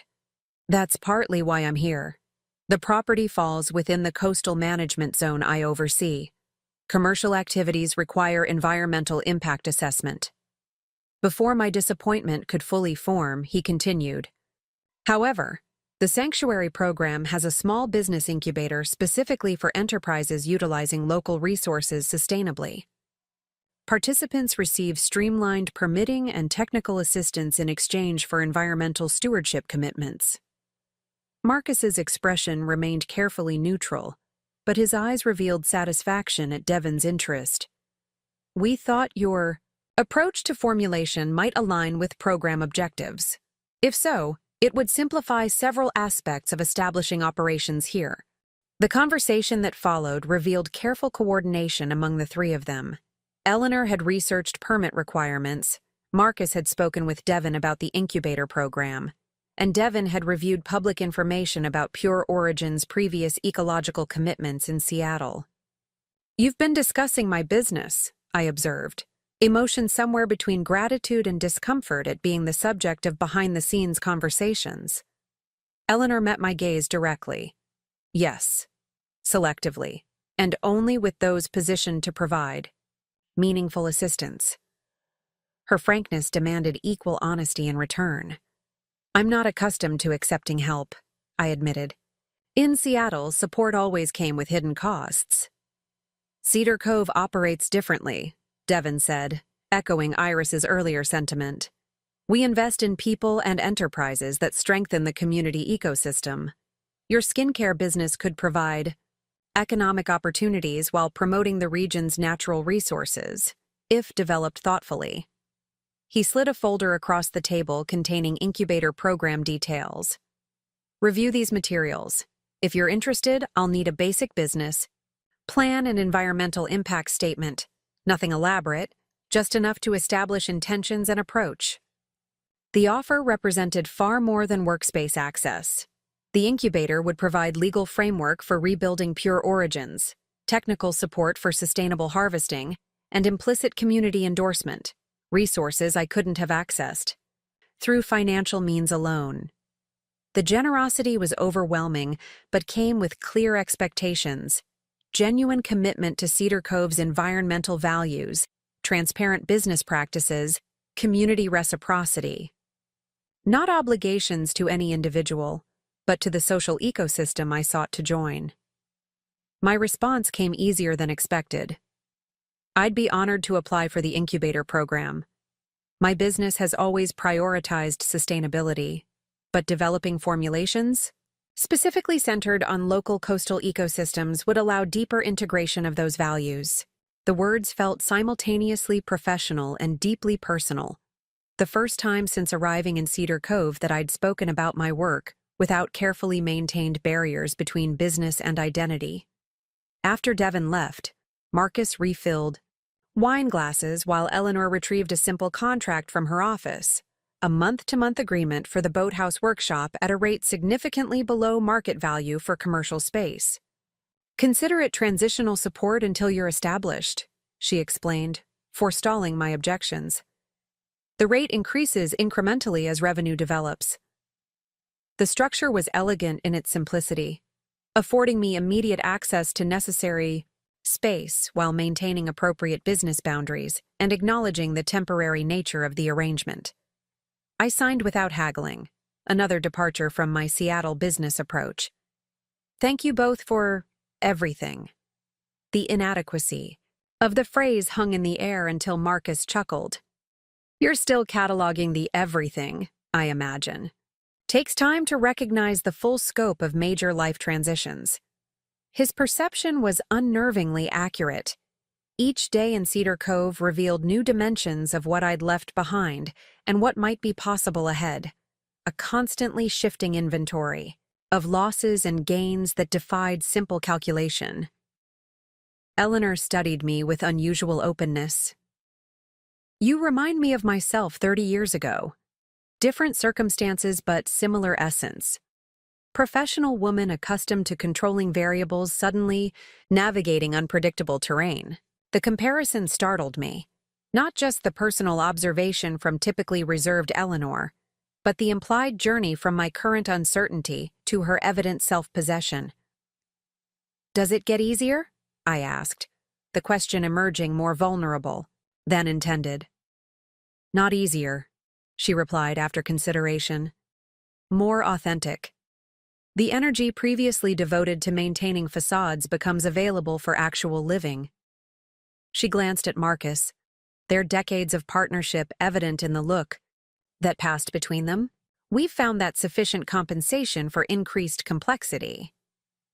The conversation shifted to practical matters: workshop key arrangements, utility access, storage considerations, but Eleanor's observation lingered as I walked back to my apartment under a canopy of emerging stars. Authenticity as an alternative to control. The concept challenged fundamental assumptions that had guided my personal and professional development. In Seattle, I'd achieved success precisely by controlling variables: brand messaging, product quality, professional image, even my marriage presentation. The approach had built Pure Origins into a valuable business, but had ultimately failed to protect what mattered most when Ethan decided to seize control. The following week unfolded with new purposefulness. Mornings at the cafe, afternoons at the co-op, evenings, and one precious day off dedicated to establishing my workshop and developing application materials for the Sanctuary Incubator program. Iris's equipment, transported by Marcus's pickup truck and installed with his practical assistance, transformed the empty boathouse into a functional development space. Basic shelving constructed from reclaimed wood provided storage for the botanical samples I'd begun collecting. Seaweeds harvested under Devon's guidance, coastal plants identified during walks with a local herbalist Iris had introduced, minerals extracted from clay deposits along specific beaches. Each interaction expanded my understanding of Cedar Cove's interconnected systems. The herbalist who showed me sustainable harvesting techniques purchased her honey from a beekeeper who bought coffee exclusively from Lisa's cafe. The woodworker who helped install shelving traded services with the fisherman who supplied the restaurant that ordered produce from Iris's farm. The economy functioned on relationships as much as currency, a complex web of reciprocity that provided resilience against market fluctuations affecting tourist-dependent businesses. 3 weeks into establishing my workshop, I experienced a breakthrough that crystallized the direction for Pure Origins' rebirth. Experimenting with a seaweed harvested from a specific cove, I discovered that traditional extraction methods failed to capture its most beneficial compounds. On impulse, I adapted a technique mentioned in one of Marcus's books on indigenous coastal traditions, a cold infusion process using locally harvested salt and moonlit timing. The resulting extract possessed remarkable properties: exceptional hydration capacity, noticeable skin barrier repair effect, and a faint natural iridescence that no synthetic additive could replicate. Working through the night, I incorporated the extract into 3 sample formulations: a lightweight face serum, an intensive repair mask, and a protective balm for wind-chapped skin.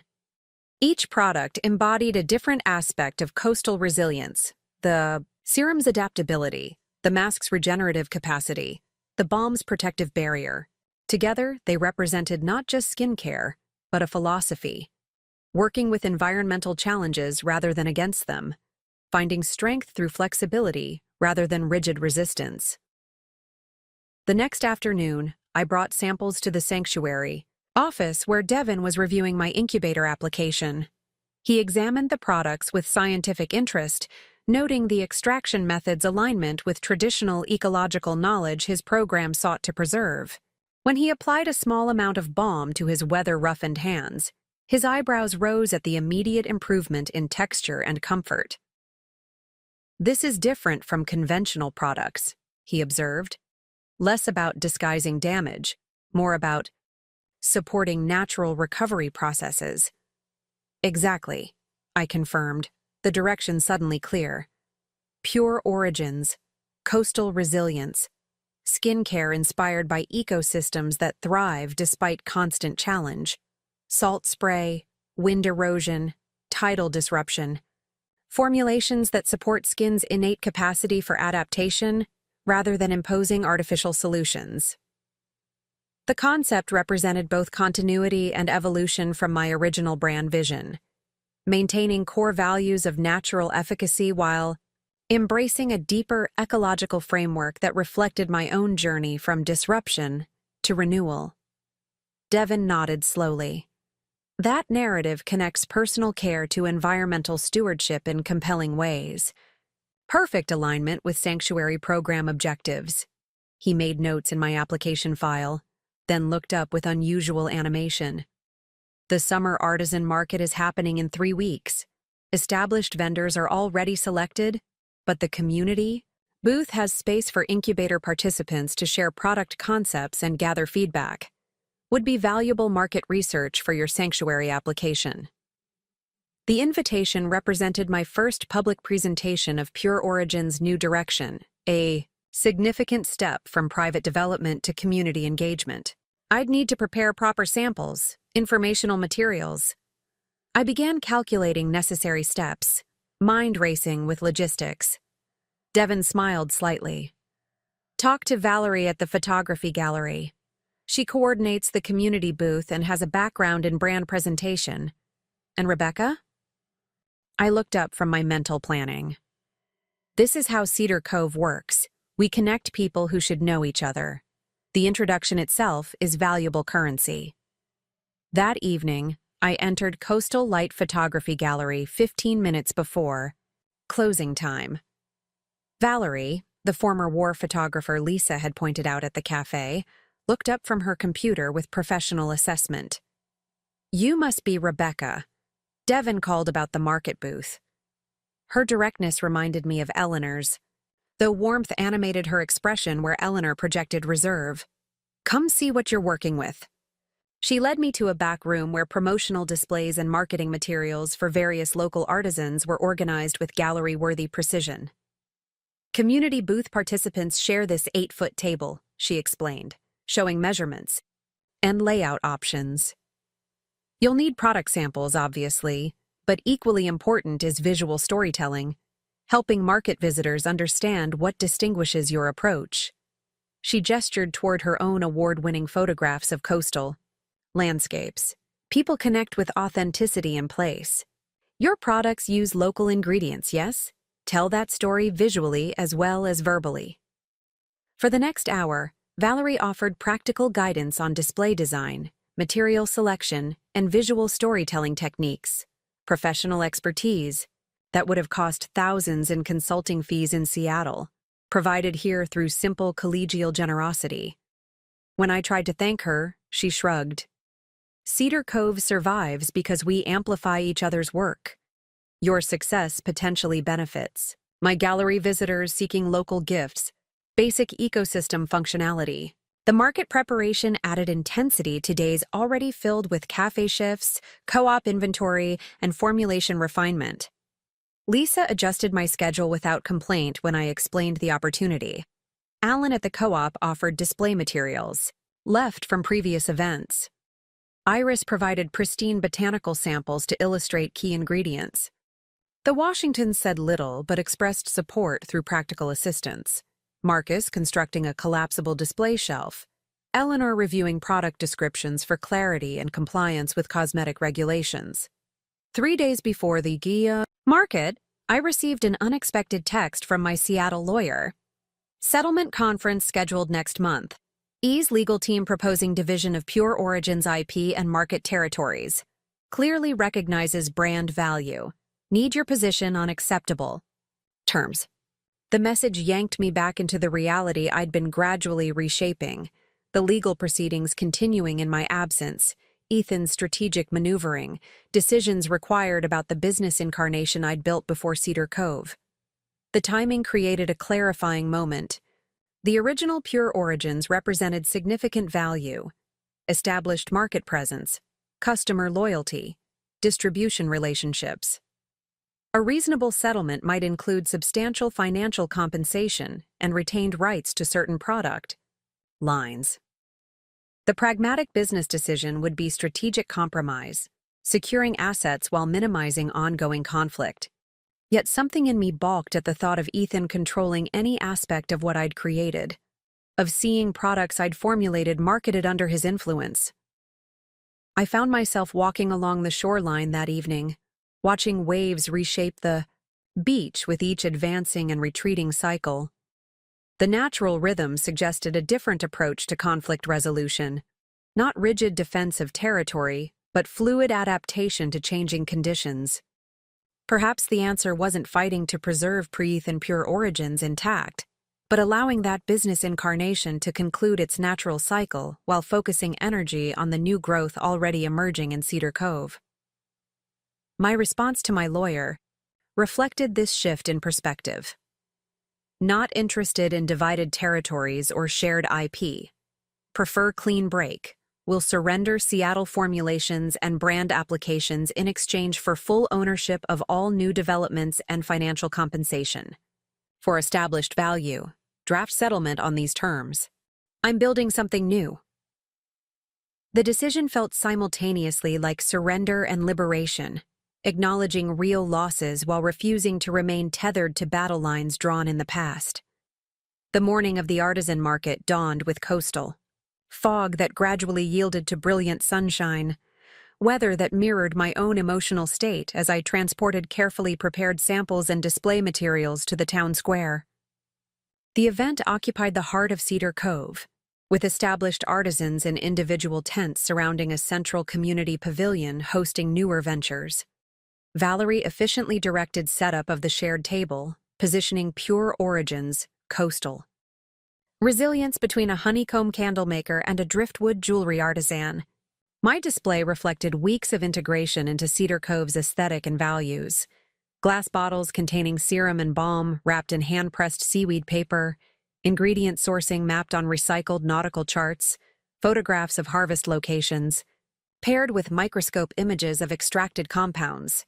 The presentation told a story of connection between personal care and environmental stewardship, between scientific formulation and traditional ecological knowledge, between individual resilience and community regeneration. The market opened.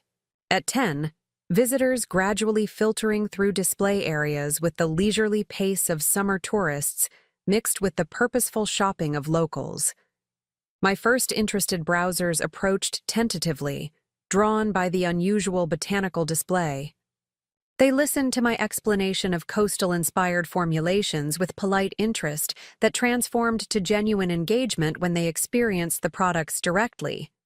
The unexpected silkiness of seaweed extract, the immediate comfort of wind protection, balm, the subtle natural fragrance of shore herbs.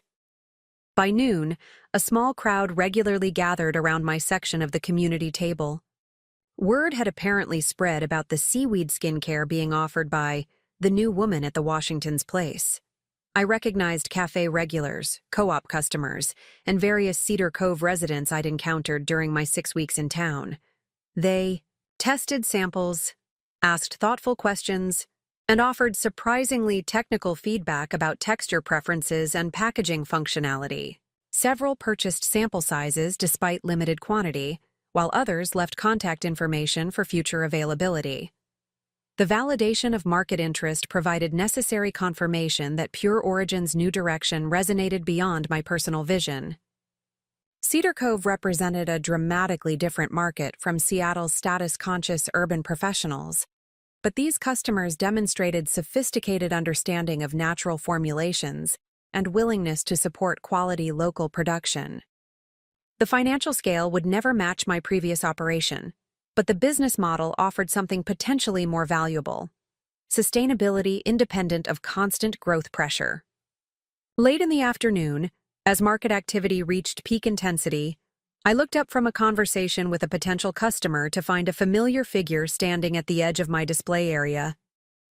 Eleanor Washington observed silently, her expression characteristically contained yet somehow approving. After the customer moved on, she approached with deliberate steps.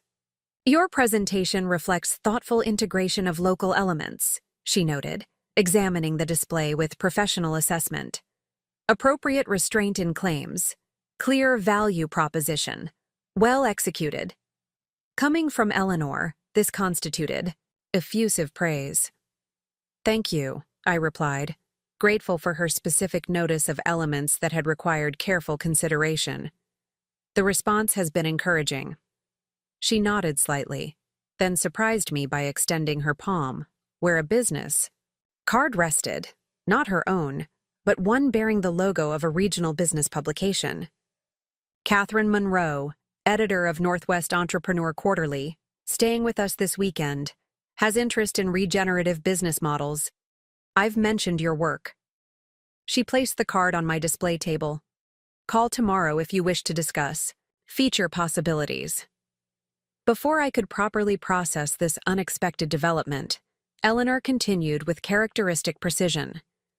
"You've found your footing here more rapidly than anticipated. The workshop arrangement is functioning well. Devin reports your incubator application shows promise. These are positive indicators. She paused, studying me with unusual directness. Cedar Cove can be more than temporary refuge. Some find it suitable for long-term growth, personal and professional. The observation addressed questions I'd barely articulated to myself, whether Cedar Cove represented transitional shelter or potential home, whether pure origins, coastal resilience constituted a placeholder until legal matters resolved, or a legitimate new direction deserving full commitment. Eleanor wasn't offering answers, but acknowledging the crossroads with characteristic perception. I'm beginning to consider that possibility, I admitted, the statement feeling like significant disclosure despite its simplicity. She nodded once. Message delivered. Dinner Tuesday, 7 o'clock. Catherine will join us. With that, she departed, moving through the market with dignified purpose, stopping occasionally at other artisans' displays with brief but focused attention. I watched her progress, understanding that her visit to my booth represented more than casual interest. It constituted public acknowledgement of connection, a signal to the community regarding my status within Cedar Cove's social ecosystem. As the market concluded and vendors began dismantling displays, I found myself surrounded by evidence of unexpected belonging. Empty sample containers indicating customer interest, a list of contact information from people requesting product, availability, business cards from local shop owners inquiring about future wholesale possibilities. Most significantly, conversations throughout the day had gradually shifted from "Where are you from?" to "What are you creating here?" The subtle but crucial transition from outsider to community participant. That evening, sitting on my apartment deck watching sunset paint the bay in impossible colors, I reviewed the day's events with a sense of quiet wonder. 6 weeks earlier, I'd arrived in Cedar Cove with nothing but emergency cash, formulation, notebooks, and bone-deep exhaustion from betrayal. The woman who had fled Seattle in crisis bore increasingly little resemblance to the person now contemplating regional business features and incubator program participation. The transformation wasn't complete. Legal proceedings continued in absentia, emotional processing remained ongoing, professional identity still evolved, but foundations had undeniably formed for whatever came next. My phone chimed with a text. From an unknown number. Impressive display today. The seaweed extract especially notable. Would like to discuss potential collaboration when you're ready. Iris. The message represented another thread in the developing tapestry of Cedar Cove connections. Not friendship exactly, but professional respect and potential partnership based on complementary expertise. Similar messages had arrived from Devin regarding incubator program feedback, from a local spa owner interested in treatment protocols, from Valerie with photographs she'd taken of my display for portfolio use. Each interaction formed part of an emerging support structure fundamentally different from what I'd known in Seattle. There, professional relationships had been characterized by strategic positioning and careful impression management, constant awareness of competitive advantage and potential exploitation. Here, competition seemed less relevant than complementary function within a shared ecosystem. The mentorship offered by Eleanor and Marcus, Iris and Devin, Valerie and others emerged. Not from charity but from recognition of mutual benefit through collective flourishing. As darkness settled over the bay and stars emerged in unpolluted sky, I allowed myself to acknowledge a truth that had been forming since the market's first encouraging interactions. I didn't want to return to Seattle, not to reclaim my previous business incarnation, not to prove resilience to those who had witnessed my humiliation, not even to personally confront Ethan with evidence of recovery. The woman who had defined success through external validation and growth metrics was gradually yielding to someone measuring value differently, through authenticity of expression, through alignment of personal and professional purpose, through meaningful integration within community. The realization didn't eliminate all uncertainty or resolve practical challenges still facing Pure Origin's rebirth. Financial stability remained tenuous, legal matters unfinished, long-term viability unproven.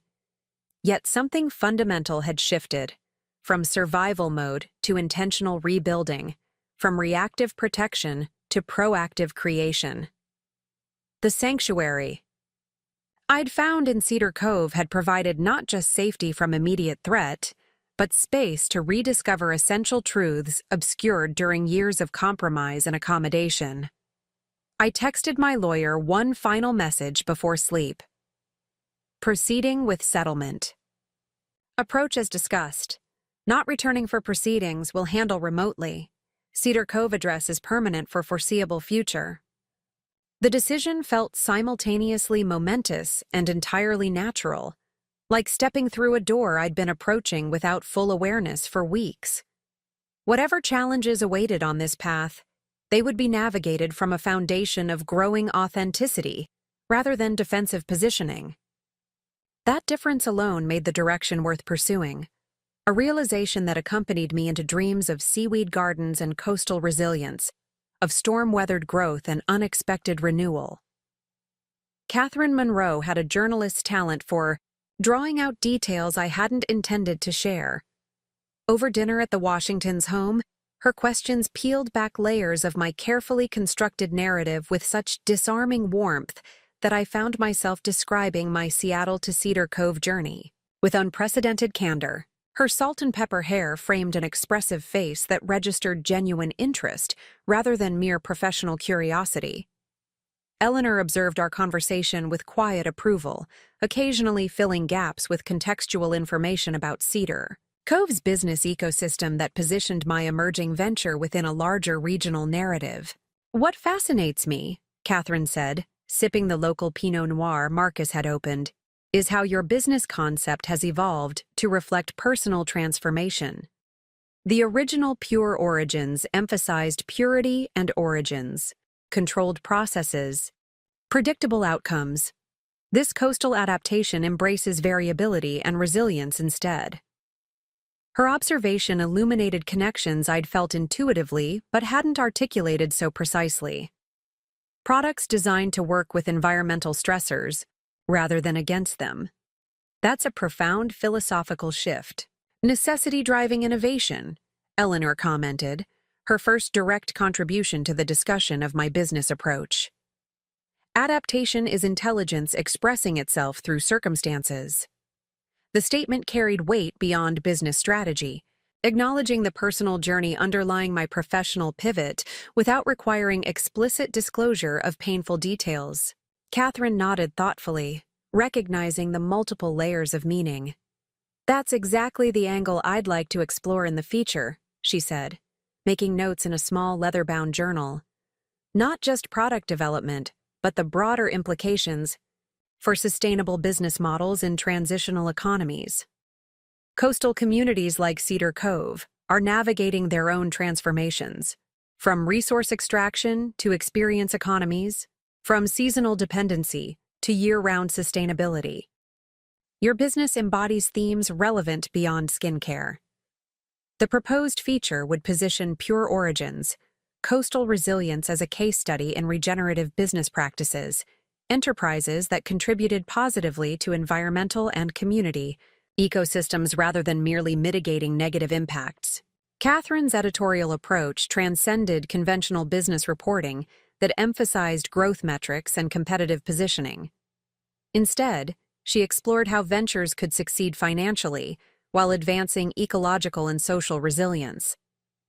The concept resonated deeply with the direction I'd been instinctively pursuing since arriving in Cedar Cove. When would you need to conduct the main interview? I asked, mentally calculating preparation required before such public exposure. Catherine smiled, closing her notebook. We just completed it. I have what I need for the profile section. For the technical aspects, formulation philosophy, ingredient sourcing, production methods, I'd like to visit your workshop tomorrow if convenient. Seeing processes firsthand provides texture impossible to capture through description alone. Her statement stunned me momentarily. The casual dinner conversation I'd navigated with decreasing guardedness had actually been the substantive interview. While I'd been consciously present and thoughtful in my responses, I hadn't filtered with the precision I would have applied had I recognized the exchange as on-record professional documentation. The realization triggered a flicker of my old protective instincts, concern about controlling narrative, managing impressions, strategically positioning information. Eleanor, ever perceptive, noted my hesitation. Catherine's approach prioritizes authenticity, she observed calmly. Calculated responses rarely capture essential truths. Her implication was clear. The interview format had deliberately bypassed my professional armor to access more genuine insights. Rather than feeling manipulated, I found myself strangely relieved. The woman I was becoming in Cedar Cove had less need for carefully constructed presentations than the executive I'd been in Seattle. The workshop isn't particularly photogenic yet, I warned Catherine, surrendering to the process. We're still in development phase rather than production. She waved away my concern. Early stages often reveal more about vision and values than polished operations. Readers connect with authentic creation stories, the messy, real processes behind finished products. Her perspective aligned with what I'd been learning from Cedar Cove's artisan community. Transparency about process created deeper connection than perfected presentation. The workshop tour the following morning forced me to view my emerging operation through external eyes. The converted boathouse contained evidence of recent evolution. Iris's donated equipment now supplemented with vintage glassware found at estate sales, raw ingredient samples organized on reclaimed shelves, formulation notebooks open beside a microscope purchased secondhand from a retiring biology teacher. The space lacked the gleaming stainless steel and precise organization of my Seattle lab, but possessed character that reflected integrated purpose rather than standardized production. Catherine photographed elements that would never have featured in my previous marketing materials. The stone collection basin filled with seawater for mineral extraction. The handwritten formulation adjustments noting weather conditions during harvesting. The recycled containers used for test batches. She asked thoughtful questions about extraction methodologies, preservation systems, and quality control processes. Unlike many business journalists I'd encountered in Seattle, she demonstrated genuine understanding of technical details while connecting them to broader philosophical implications. Your approach embodies principles we're seeing across multiple sectors, she noted, examining a tray of seaweed samples at different processing stages. Hyper-local sourcing, circular production systems, embedded environmental monitoring, direct producer-customer feedback loops. The scale is intentionally limited, but the impact potentially significant through demonstration effects. Her analysis identified patterns I'd been implementing intuitively, connecting my isolated decisions to emerging economic frameworks focused on regeneration rather than extraction. The feature article would be published in Northwest Entrepreneur, Quarterly's fall issue, providing approximately 2 months to advance from development to initial production. The timeline created healthy pressure to solidify formulations, finalize packaging, establish pricing structures, and create sales channels. Transforming Pure Origins, coastal resilience from concept to viable enterprise. The workshop that had functioned primarily as development space would need to accommodate small batch production while maintaining formulation integrity. As Catherine packed her camera equipment, she offered a parting insight. What you're developing here isn't just products, but proof of concept for values-aligned enterprise. Don't underestimate the significance of that demonstration effect. Her words would prove prophetic in ways neither of us anticipated that morning. The Northwest Entrepreneur Quarterly feature would eventually catalyze connections far beyond regional skincare markets, positioning Pure Origins, coastal resilience within broader conversations about business approaches to climate adaptation. The weeks following Catherine's visit unfolded with intensified purpose. My cafe hours decreased as Alan offered additional responsibility at the co-op, recognizing my inventory management had improved efficiency enough to justify higher compensation. The arrangement provided more time for product development while maintaining income stability and community connection.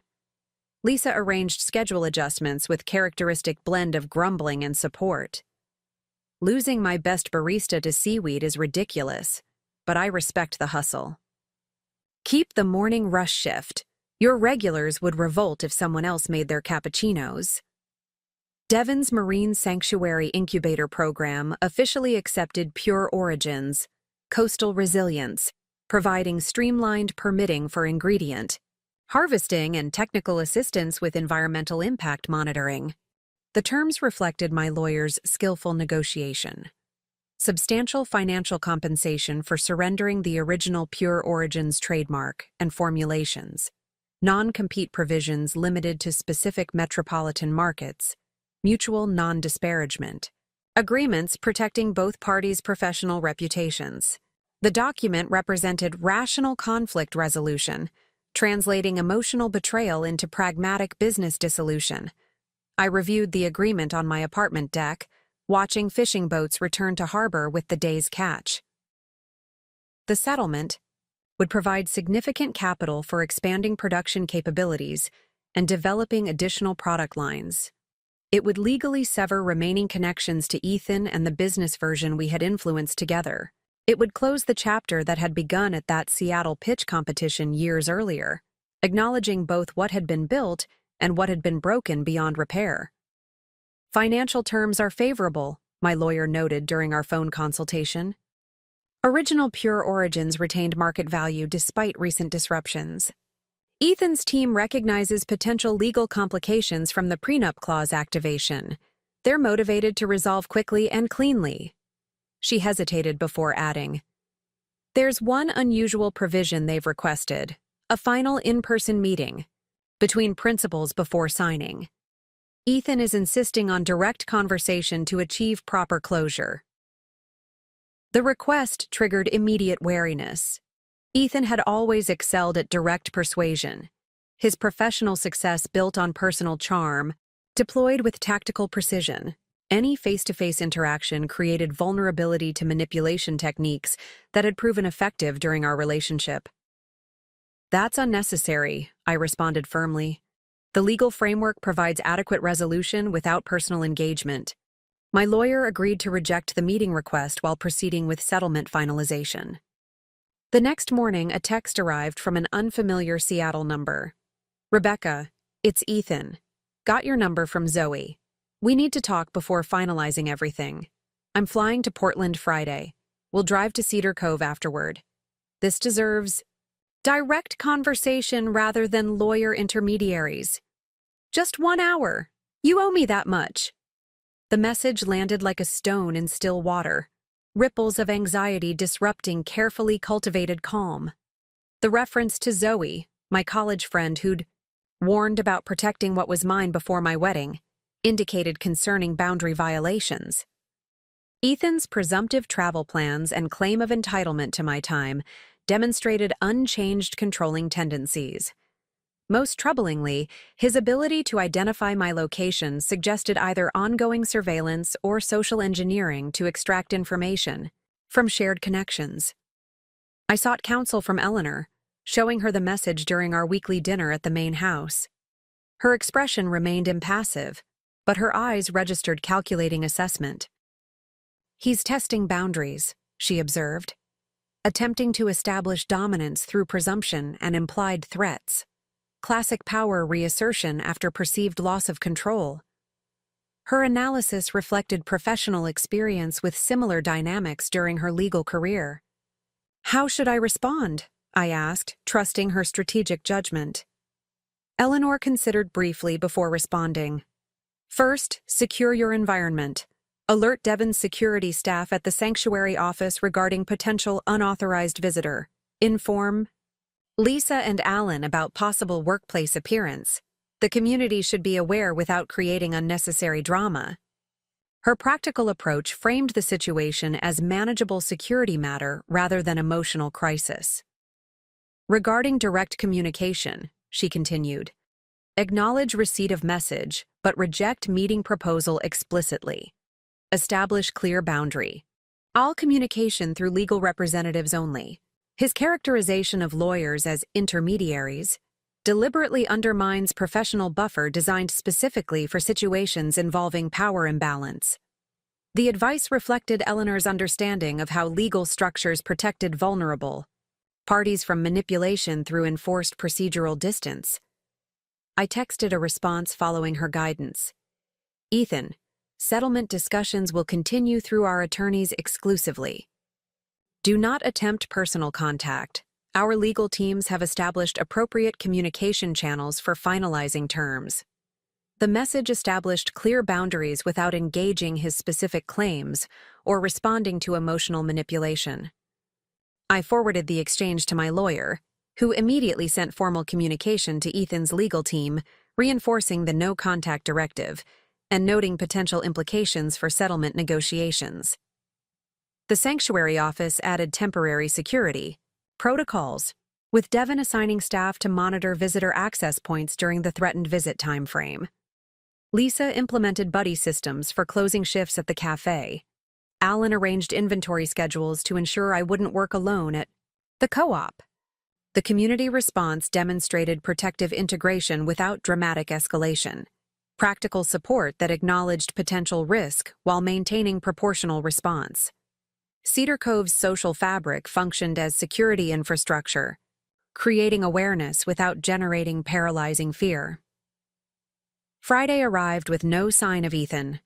Saturday passed similarly uneventful. By Sunday evening, collective vigilance had begun relaxing when Lisa called from the cafe.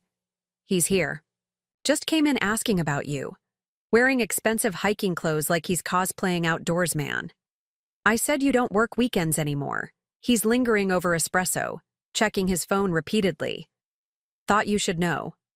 My pulse quickened, despite mental preparation. Eleanor's voice echoed in memory. Anticipate, then neutralize. Don't react, respond. I called Devon, who immediately dispatched sanctuary staff to maintain unobtrusive presence near the cafe. Marcus offered to drive into town, providing trusted support without escalating confrontation.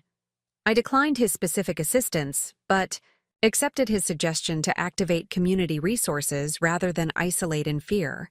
Text Valerie, he advised. Sunday evening photography walk meets at the gallery in 20 minutes. Public group activity provides safety through witnesses while demonstrating community integration. The photography walk represented perfect strategic response, scheduled public activity occurring in monitored space, populated by locals familiar with my situation, moving through well-trafficked areas with multiple exit options. Participation would signal neither hiding in fear nor reckless confrontation. I texted Valerie, who immediately confirmed my welcome addition to the regular event. Within 30 minutes, I joined 8 photography enthusiasts gathering outside. The gallery, cameras slung around necks and conversation flowing naturally about evening light conditions. We proceeded along the harbor walkway, stopping periodically for Valerie's technical suggestions about capturing reflections on water or framing architectural elements against sunset sky.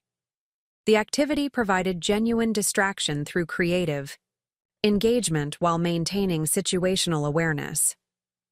Halfway through the planned route, movement at cafe's outdoor seating area caught my attention. Ethan rising from table as our group approached, his practiced smile forming as recognition. Registered. Rebecca!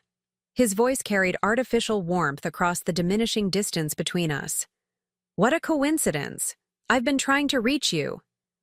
The performance played to potential witnesses, reasonable ex-husband seeking civilized conversation, rather than boundary-violating pursuer ignoring explicit rejection of contact. His appearance had been calculated for the environment, casual outdoor apparel rather than his customary business attire, relaxed demeanor suggesting spontaneous encounter rather than deliberate tracking. Valerie stepped subtly closer to my side, her photographer's body positioning creating slight barrier without obvious intervention.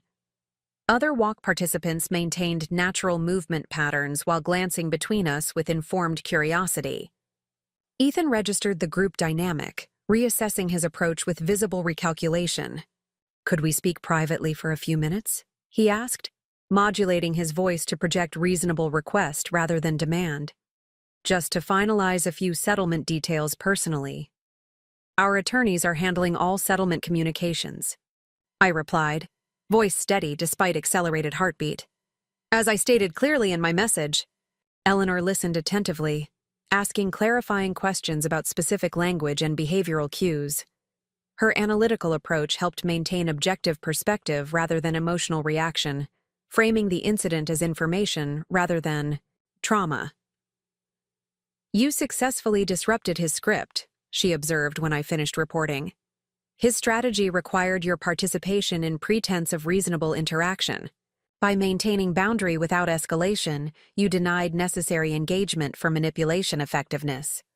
Her assessment validated my instinctive response while identifying strategic implications. "He'll likely attempt revised approach rather than immediately abandoning objective. Continued community awareness remains advisable." Eleanor's prediction proved accurate the following morning when Alan called from the co-op. "Your ex is here shopping, examining Pure Origin's display with exaggerated interest, clearly waiting for you to arrive for shift." The report indicated Ethan's tactical adjustment, positioning himself as customer in spaces where I worked, creating situations where professional responsibilities might override personal boundaries. The approach exploited dual roles I occupied in Cedar Cove's business community, potentially forcing engagement through workplace obligations. "I'll cover your shift," Alan continued, anticipating my concern. "Stock verification can wait until tomorrow. Stay away from town today." His practical solution reflected Cedar Cove's adaptive support without dramatic disruption. Minor schedule adjustments maintaining business operations while creating protective distance. Similar messages arrived from Lisa regarding cafe shifts and Devin about scheduled sanctuary office meetings, each proposing reasonable accommodations without excessive reaction. The community response demonstrated remarkable balance, taking the situation seriously without escalating beyond appropriate proportion. By mid-afternoon, reports indicated Ethan had visited multiple Cedar Cove establishments featuring Pure Origin's products: the gallery, the cafe, the co-op, 2 boutiques carrying the line. At each location, he engaged proprietors in conversation about the brand, sometimes identifying himself as my husband, other times presenting as interested industry professional. The pattern suggested methodical information gathering rather than emotional pursuit, professional assessment rather than personal reconciliation attempt. The behavior shift triggered reassessment of his objectives. Initial assumption that Ethan sought psychological dominance through forced personal interaction appeared incomplete given his systematic business intelligence collection.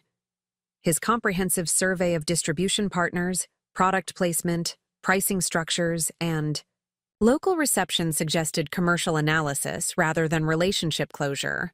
The realization prompted call to my lawyer, sharing newly observed pattern and requesting settlement examination for potential vulnerabilities. The non-compete territorial restrictions, she identified immediately. Current language specifies metropolitan markets where original Pure Origins operated. If Cedar Cove formulations prove commercially viable, he could potentially develop competing products for this market segment while you remain restricted from re-entering Seattle territory with new formulations. The oversight had seemed inconsequential during initial settlement drafting when Cedar Cove represented temporary refuge rather than permanent business location. With Pure Origins, coastal resilience demonstrating commercial viability, the limitation created significant vulnerability. He's assessing whether your new direction threatens potential expansion of his version of Pure Origins, my lawyer continued, analytical skills translating observed behavior into strategic interpretation. The settlement needs revision to provide mutual market protection. I'll draft expanded territorial exclusivity language preventing either party from entering the other's current or reasonably anticipated market regions with competing skincare products. The solution addressed underlying commercial threat rather than merely responding to immediate boundary violation. That evening, my lawyer confirmed Ethan had departed Cedar Cove, returning to Portland for scheduled flight to Seattle. His reconnaissance completed without achieving forced direct interaction, he had apparently determined further pursuit unproductive, given community awareness and coordinated protective response. The physical threat receded, but the experience illuminated evolving challenges requiring appropriate adaptation. Exactly the resilience principle at the core of my reformulated business approach. The settlement revision process extended negotiations another month. The delay ultimately beneficial as expanded territorial protections strengthened long-term security for both business versions. The final agreement included substantial financial compensation, mutual market exclusivity with clear geographical boundaries, and professional no-contact provisions with explicit enforcement mechanisms. When fully executed documents arrived, for final signature, they represented not just business dissolution but comprehensive disentanglement. Legal structures supporting emotional and professional separation. The financial implications transformed Pure Origin's, Coastal Resilience's trajectory.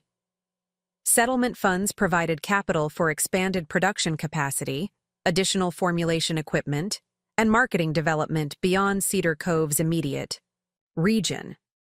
Devon's Sanctuary program connected the business to wider coastal community networks, creating distribution opportunities in similar environmentally conscious markets throughout the Pacific Northwest.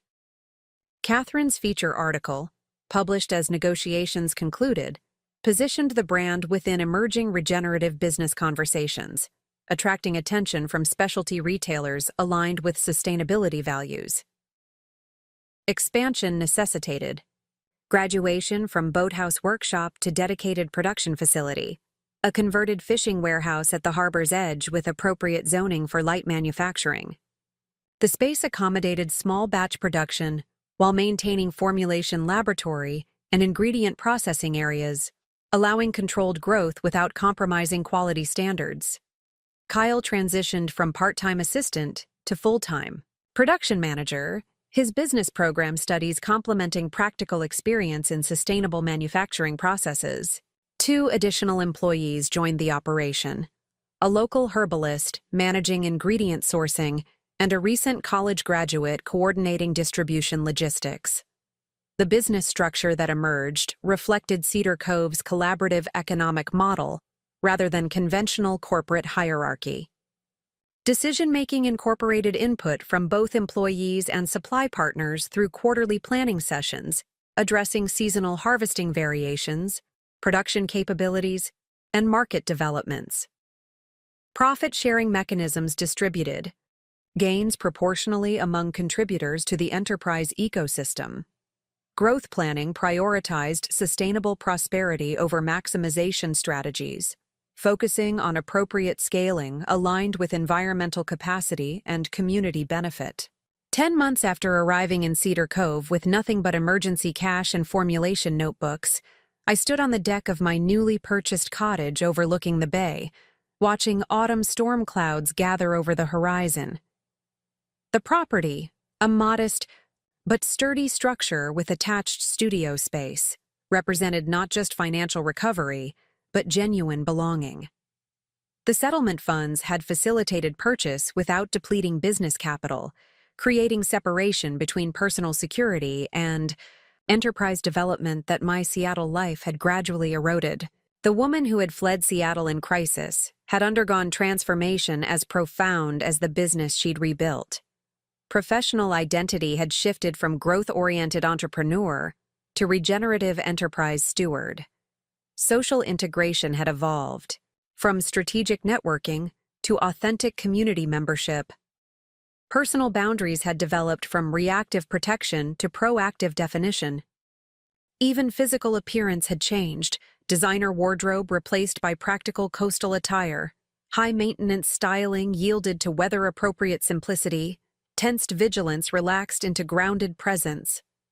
Eleanor and Marcus joined me on the deck, bringing housewarming gifts reflecting their practical character, a weather station for monitoring atmospheric conditions affecting harvesting timing, regional field guides for coastal plant identification, a vintage barometer whose brass fittings complemented the cottage's existing hardware.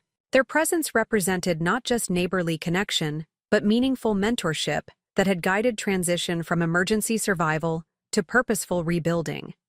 The relationship had gradually evolved from landlord-tenant formality to intergenerational knowledge transfer to emerging friendship. Proper anchoring, Marcus commented, surveying the property with evident approval. A business requires geographical rootedness for sustainable operation. Mobile enterprises struggle to maintain genuine ecological integration.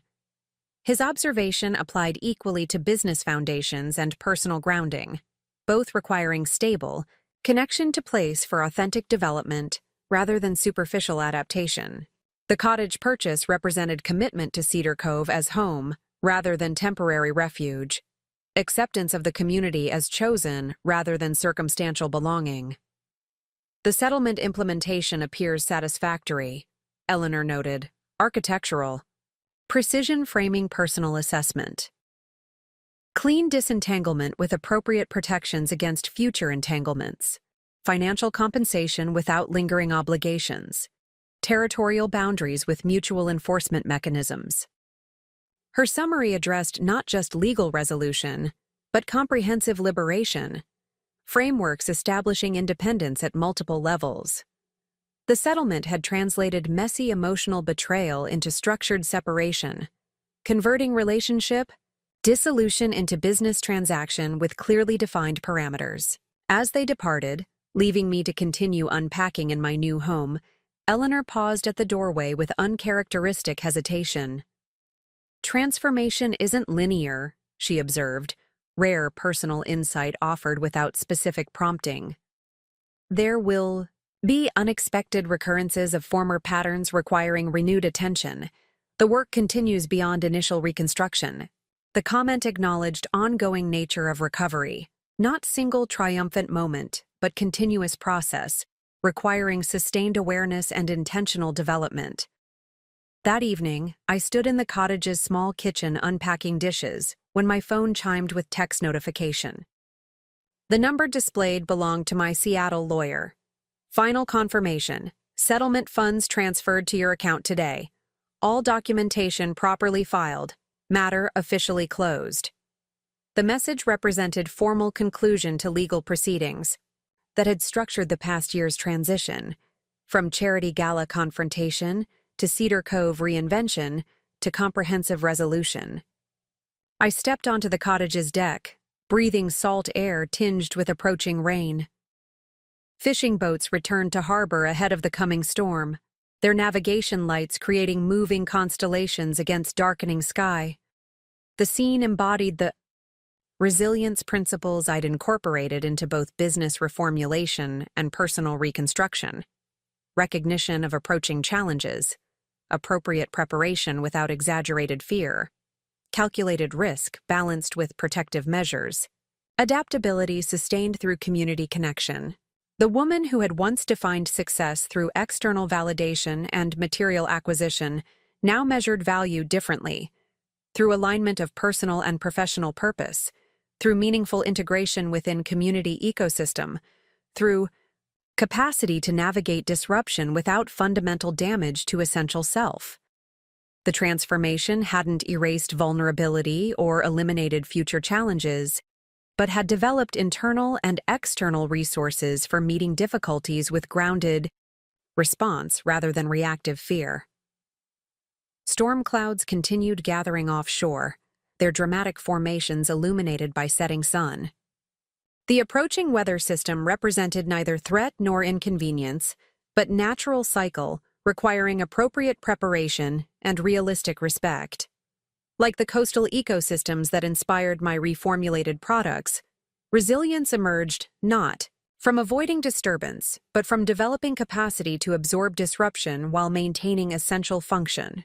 The understanding applied equally to personal recovery, business development, and community sustainability. interconnected systems sharing fundamental principles of adaptive integrity. I raised imaginary glass toward the advancing storm clouds, silent toast acknowledging journey from that wine-splashed charity gala to this moment of grounded presence. The prenup activation code texted from a ladies' room stall had indeed changed everything. Not through financial protection alone, but through catalyst effect that forced fundamental reassessment of what truly constituted value, success, security, and belonging.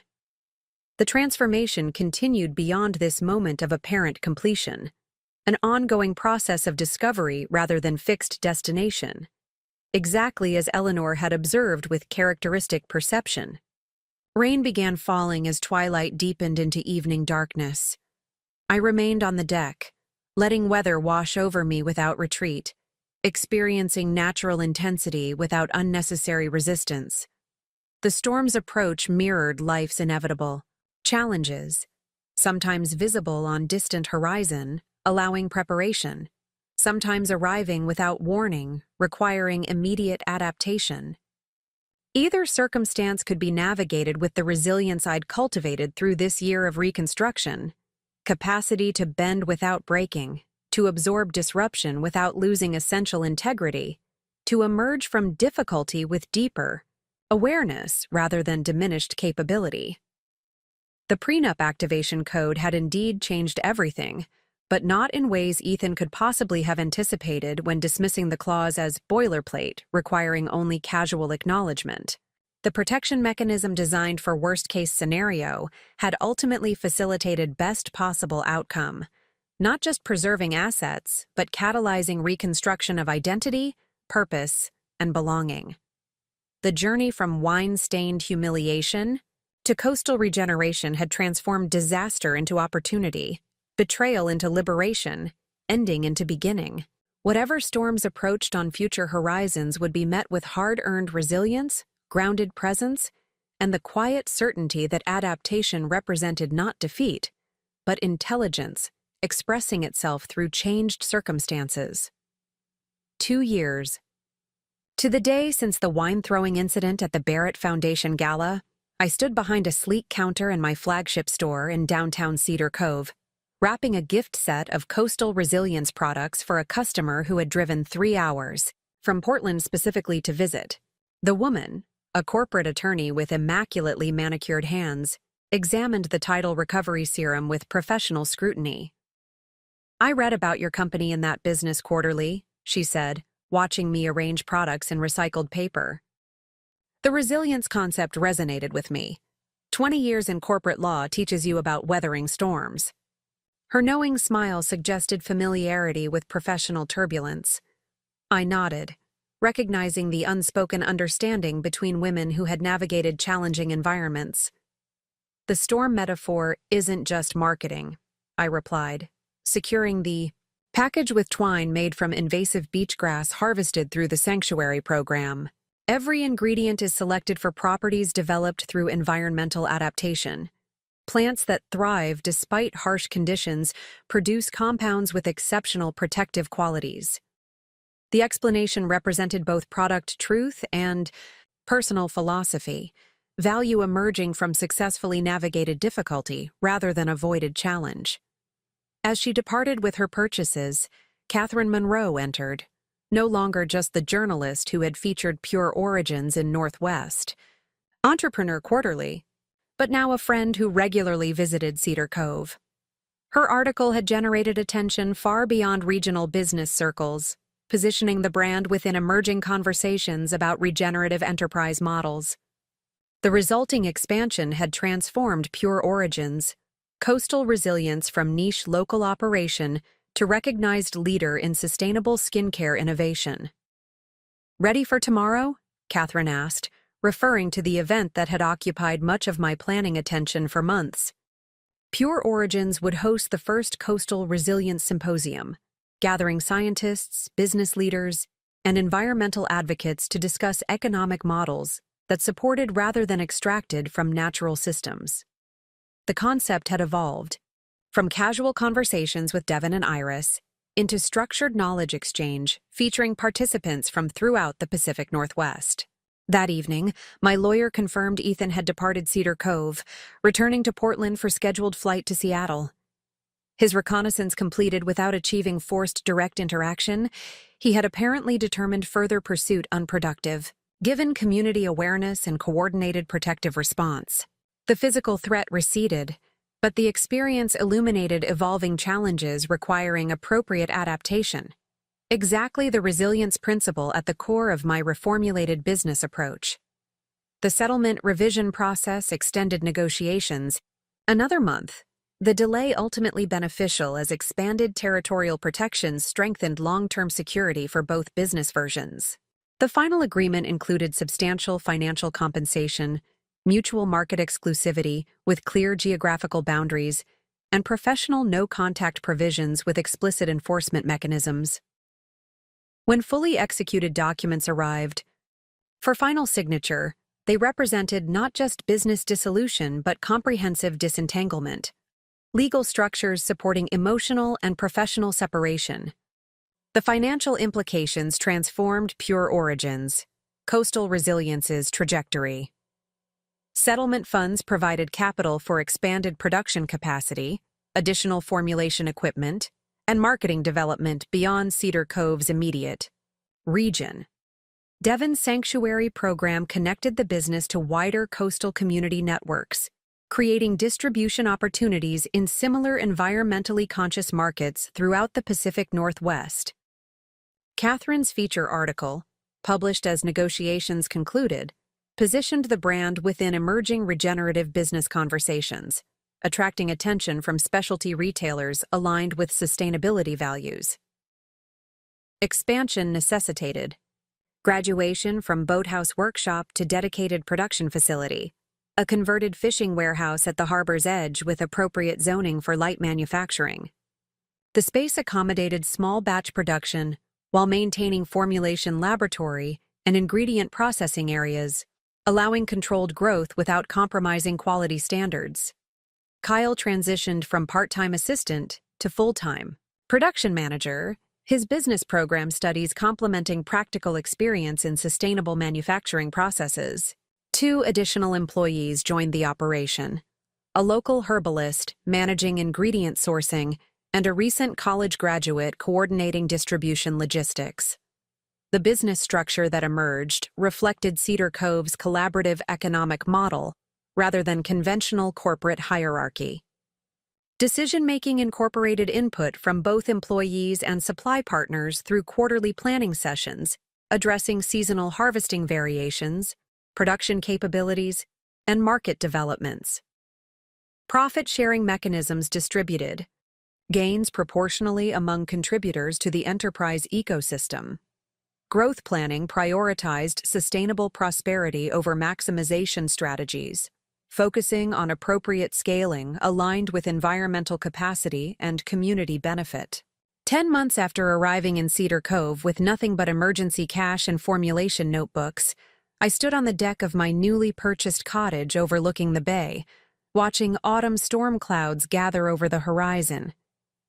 The property, a modest but sturdy structure with attached studio space, represented not just financial recovery, but genuine belonging.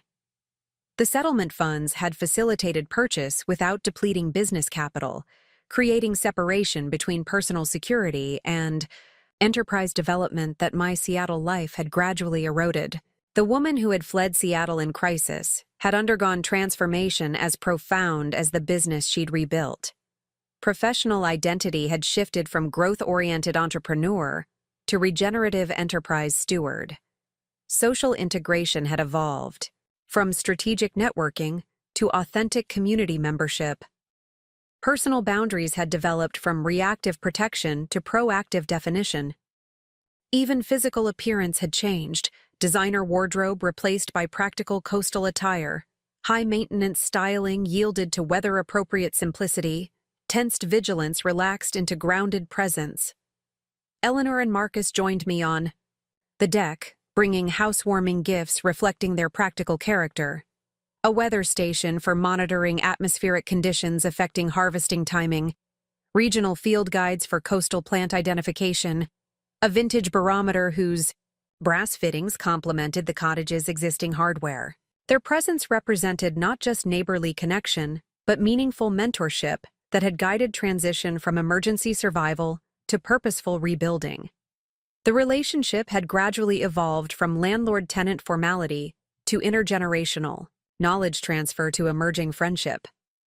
Proper anchoring, Marcus commented, surveying the property with evident approval.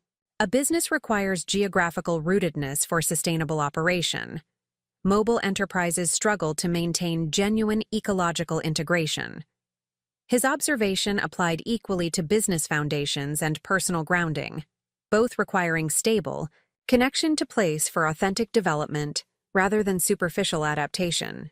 The cottage purchase represented commitment to Cedar Cove as home rather than temporary refuge, acceptance of the community as chosen rather than circumstantial belonging.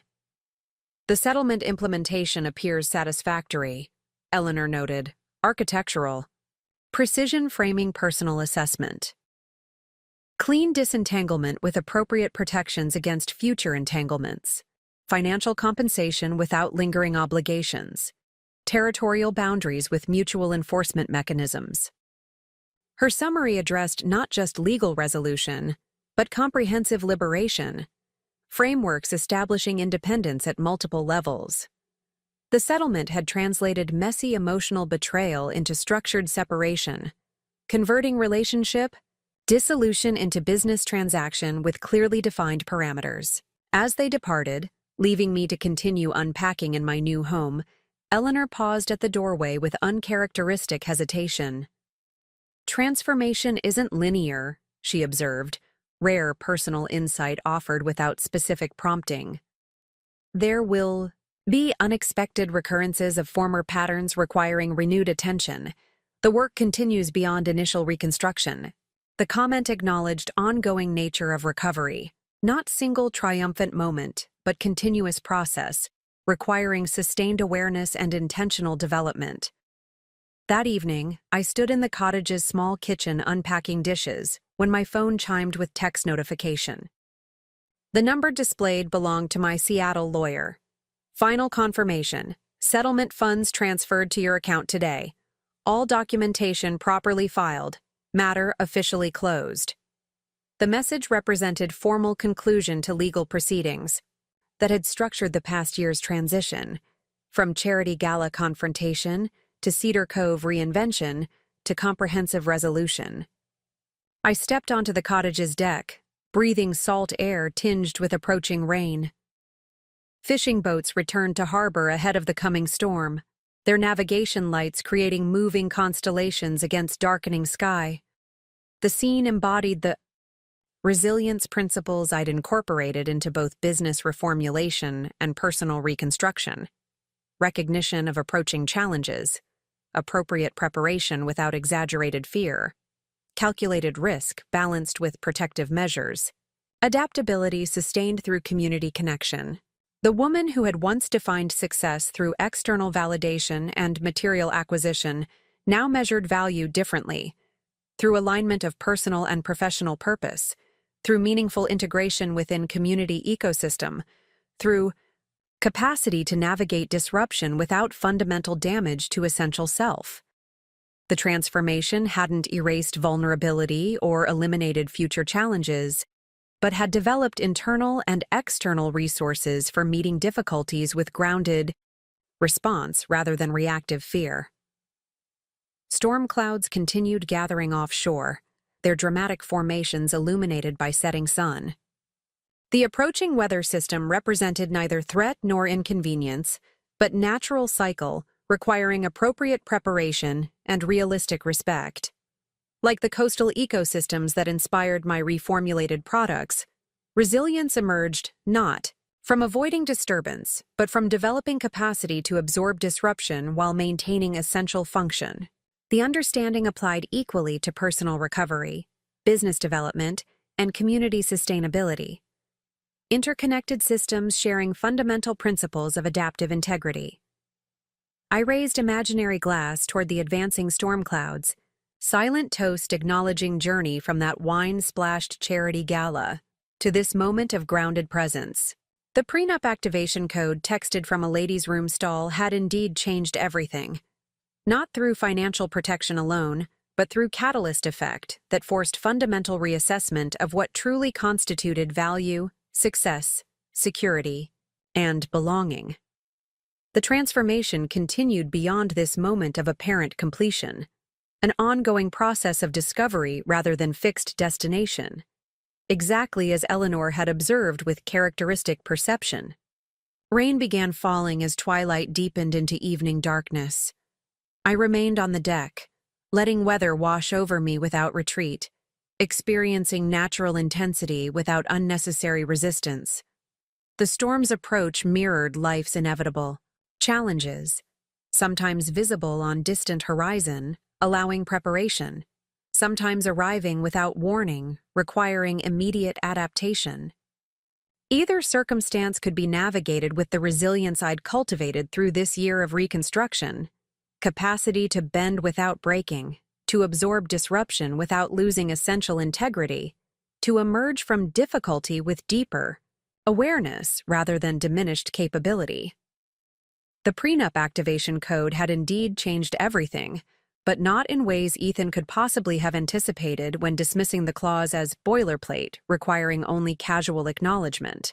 The protection mechanism designed for worst-case scenario had ultimately facilitated best possible outcome, not just preserving assets, but catalyzing reconstruction of identity, purpose, and belonging. The journey from wine-stained humiliation to coastal regeneration had transformed disaster into opportunity, betrayal into liberation, ending into beginning. Whatever storms approached on future horizons would be met with hard-earned resilience, grounded presence, and the quiet certainty that adaptation represented not defeat, but intelligence, expressing itself through changed circumstances. 2 years.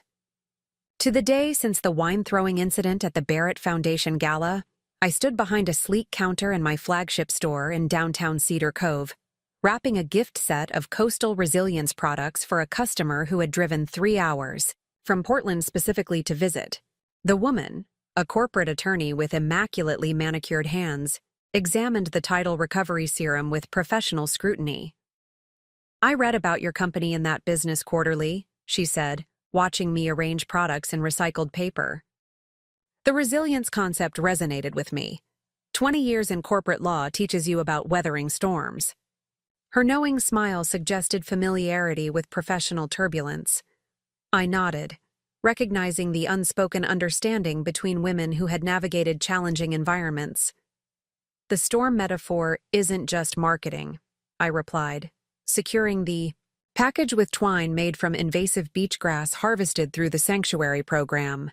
Every ingredient is selected for properties developed through environmental adaptation. Plants that thrive despite harsh conditions produce compounds with exceptional protective qualities. The explanation represented both product truth and personal philosophy, value emerging from successfully navigated difficulty rather than avoided challenge. As she departed with her purchases, Catherine Monroe entered, no longer just the journalist who had featured Pure Origins in Northwest, Entrepreneur Quarterly, but now a friend who regularly visited Cedar Cove. Her article had generated attention far beyond regional business circles, positioning the brand within emerging conversations about regenerative enterprise models. The resulting expansion had transformed Pure Origins, coastal resilience from niche local operation to recognized leader in sustainable skincare innovation. "Ready for tomorrow?" Catherine asked, referring to the event that had occupied much of my planning attention for months. Pure Origins would host the first Coastal Resilience Symposium, gathering scientists, business leaders, and environmental advocates to discuss economic models that supported rather than extracted from natural systems. The concept had evolved from casual conversations with Devin and Iris into structured knowledge exchange featuring participants from throughout the Pacific Northwest. "As ready as possible," I admitted, locking the shop's register as closing time approached. "Marcus is reviewing my opening remarks tonight. Eleanor has triple-checked the legal language in the collaborative research agreements. The workshop Space is prepared for demonstrations. The event represented significant evolution in my professional identity. From product creator to thought leader in business approaches to environmental adaptation. From individual entrepreneur to community catalyst. Catherine nodded approvingly. This symposium perfectly demonstrates what made your story compelling beyond skincare. It's about transforming disruption into regenerative opportunity. Her journalistic instinct had identified the universal elements in my particular journey, connecting personal resilience to broader economic and ecological adaptation principles. The symposium would explore these connections explicitly through presentations, panels, and collaborative workshops hosted in Pure Origin's expanded facilities. After Catherine departed, I completed closing procedures with May, the shop manager who had joined the team 6 months earlier.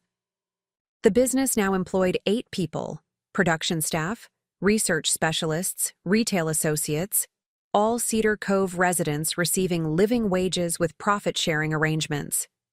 The organizational structure reflected values developed during rebuilding rather than conventional corporate hierarchies, collaborative decision-making, transparent operations, integrated environmental monitoring, community reciprocity.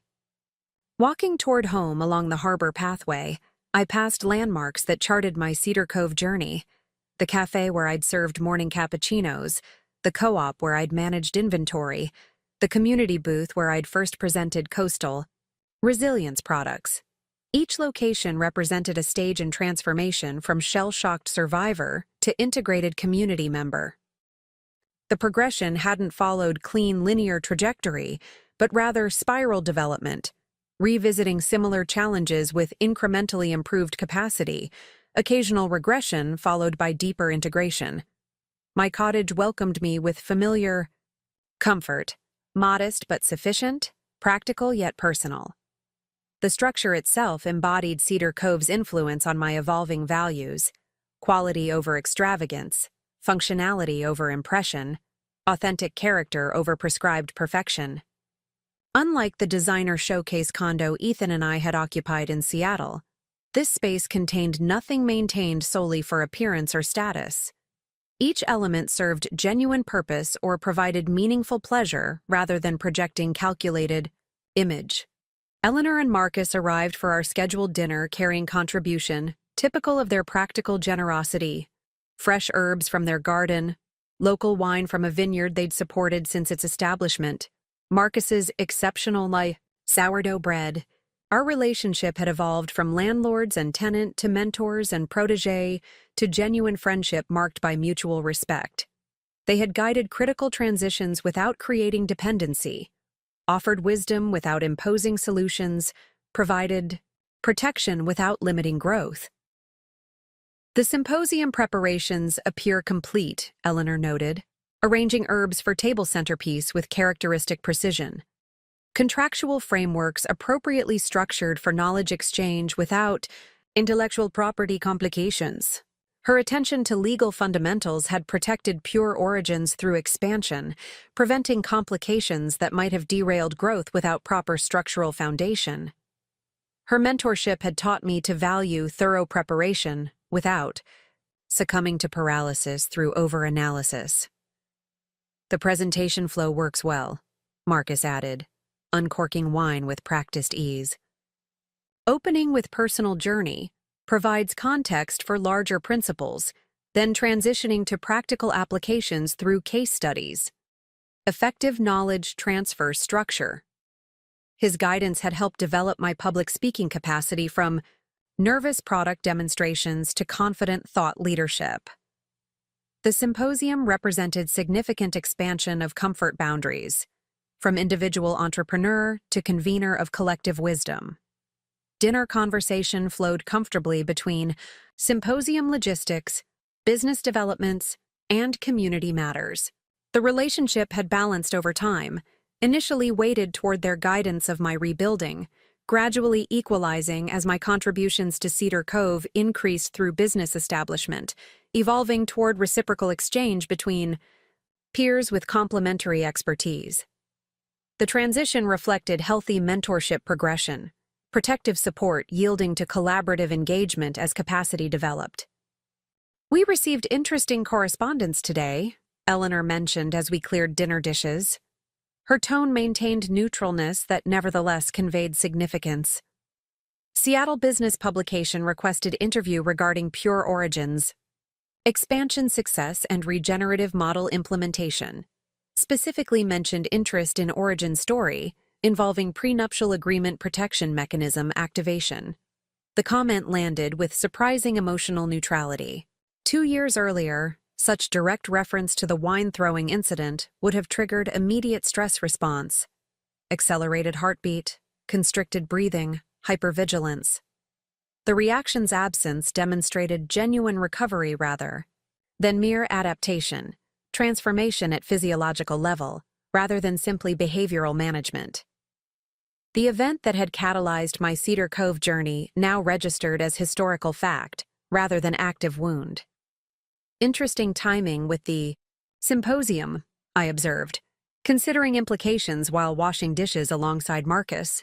The prenup story provides compelling narrative hook, but risks reducing complex business philosophy to dramatic personal anecdote. The concern reflected evolved professional identity, emphasis on regenerative principles rather than individual experience, focus on methodology rather than personality. Pure Origins had developed beyond recovery story into substantive implementation of sustainable enterprise model. "All profound innovations contain personal dimensions," Marcus noted, drying plates with methodical thoroughness. "Pretending otherwise creates artificial separation between business operations and human experience. Integration represents authenticity rather than inappropriate disclosure." His perspective highlighted false dichotomy between professional principles and personal motivation. Arbitrary boundary maintained through corporate convention rather than functional necessity. Eleanor nodded agreement. The prenuptial mechanism enabled reconstruction by providing essential safety. That factual connection illuminates how formal protections facilitate innovation through risk mitigation. Her framing positioned the wine-throwing incident and subsequent legal activation within broader context of structural supports necessary for vulnerable transitions. The perspective transformed potentially sensationalistic element into substantive educational opportunity. The discussion continued on my cottage deck, where we watched moonlight illuminate incoming tide, rhythmic advance and retreat demonstrating natural cycles of renewal. The conversation explored potential approaches to interview request, frameworks, for discussing personal catalyst within professional context, methods for highlighting systemic implications without overemphasizing individual drama, strategies for maintaining privacy boundaries while acknowledging transformation journey. "The decision remains entirely yours," Eleanor emphasized as they prepared to depart. "Disclosure boundaries are personal sovereignty expressions, requiring neither justification nor explanation." Her statement reaffirmed fundamental principle she had demonstrated repeatedly throughout our relationship: genuine support without imposed expectation, guidance without control, influence without manipulation.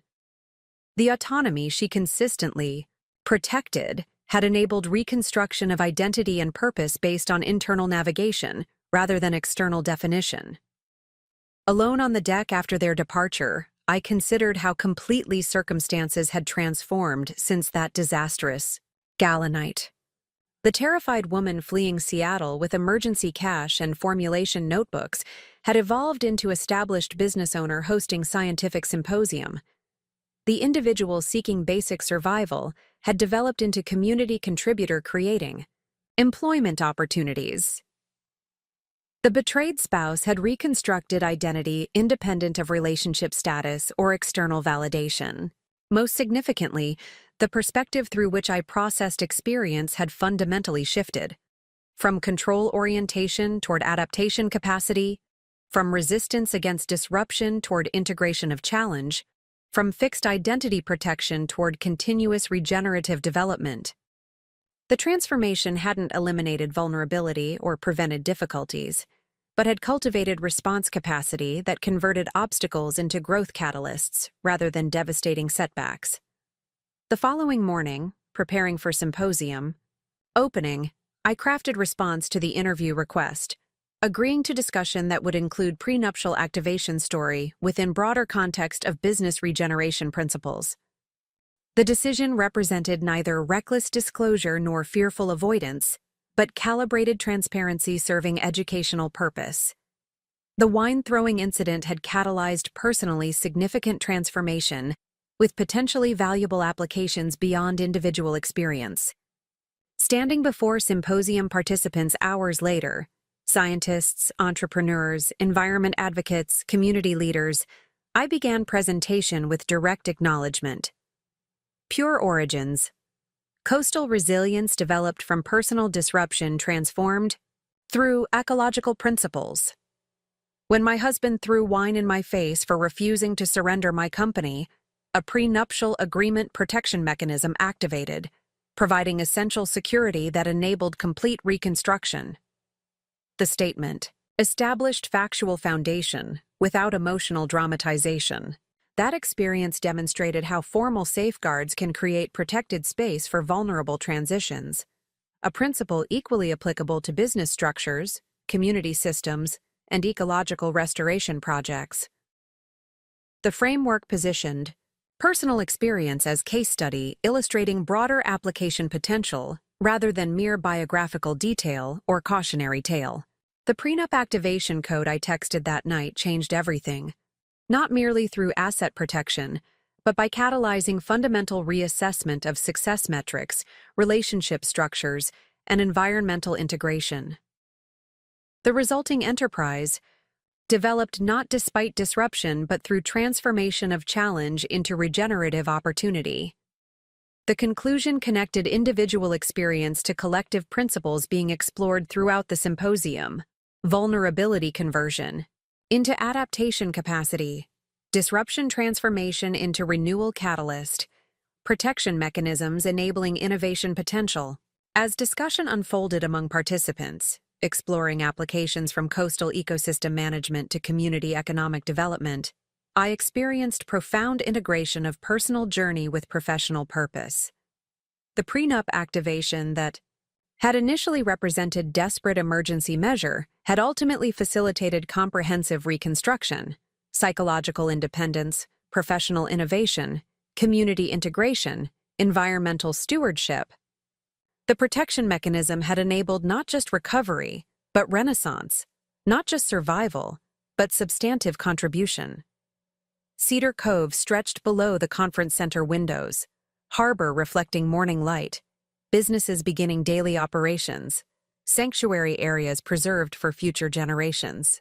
The community that had initially provided emergency refuge had ultimately become chosen home, the place where authentic identity and purpose had developed through meaningful integration rather than strategic positioning.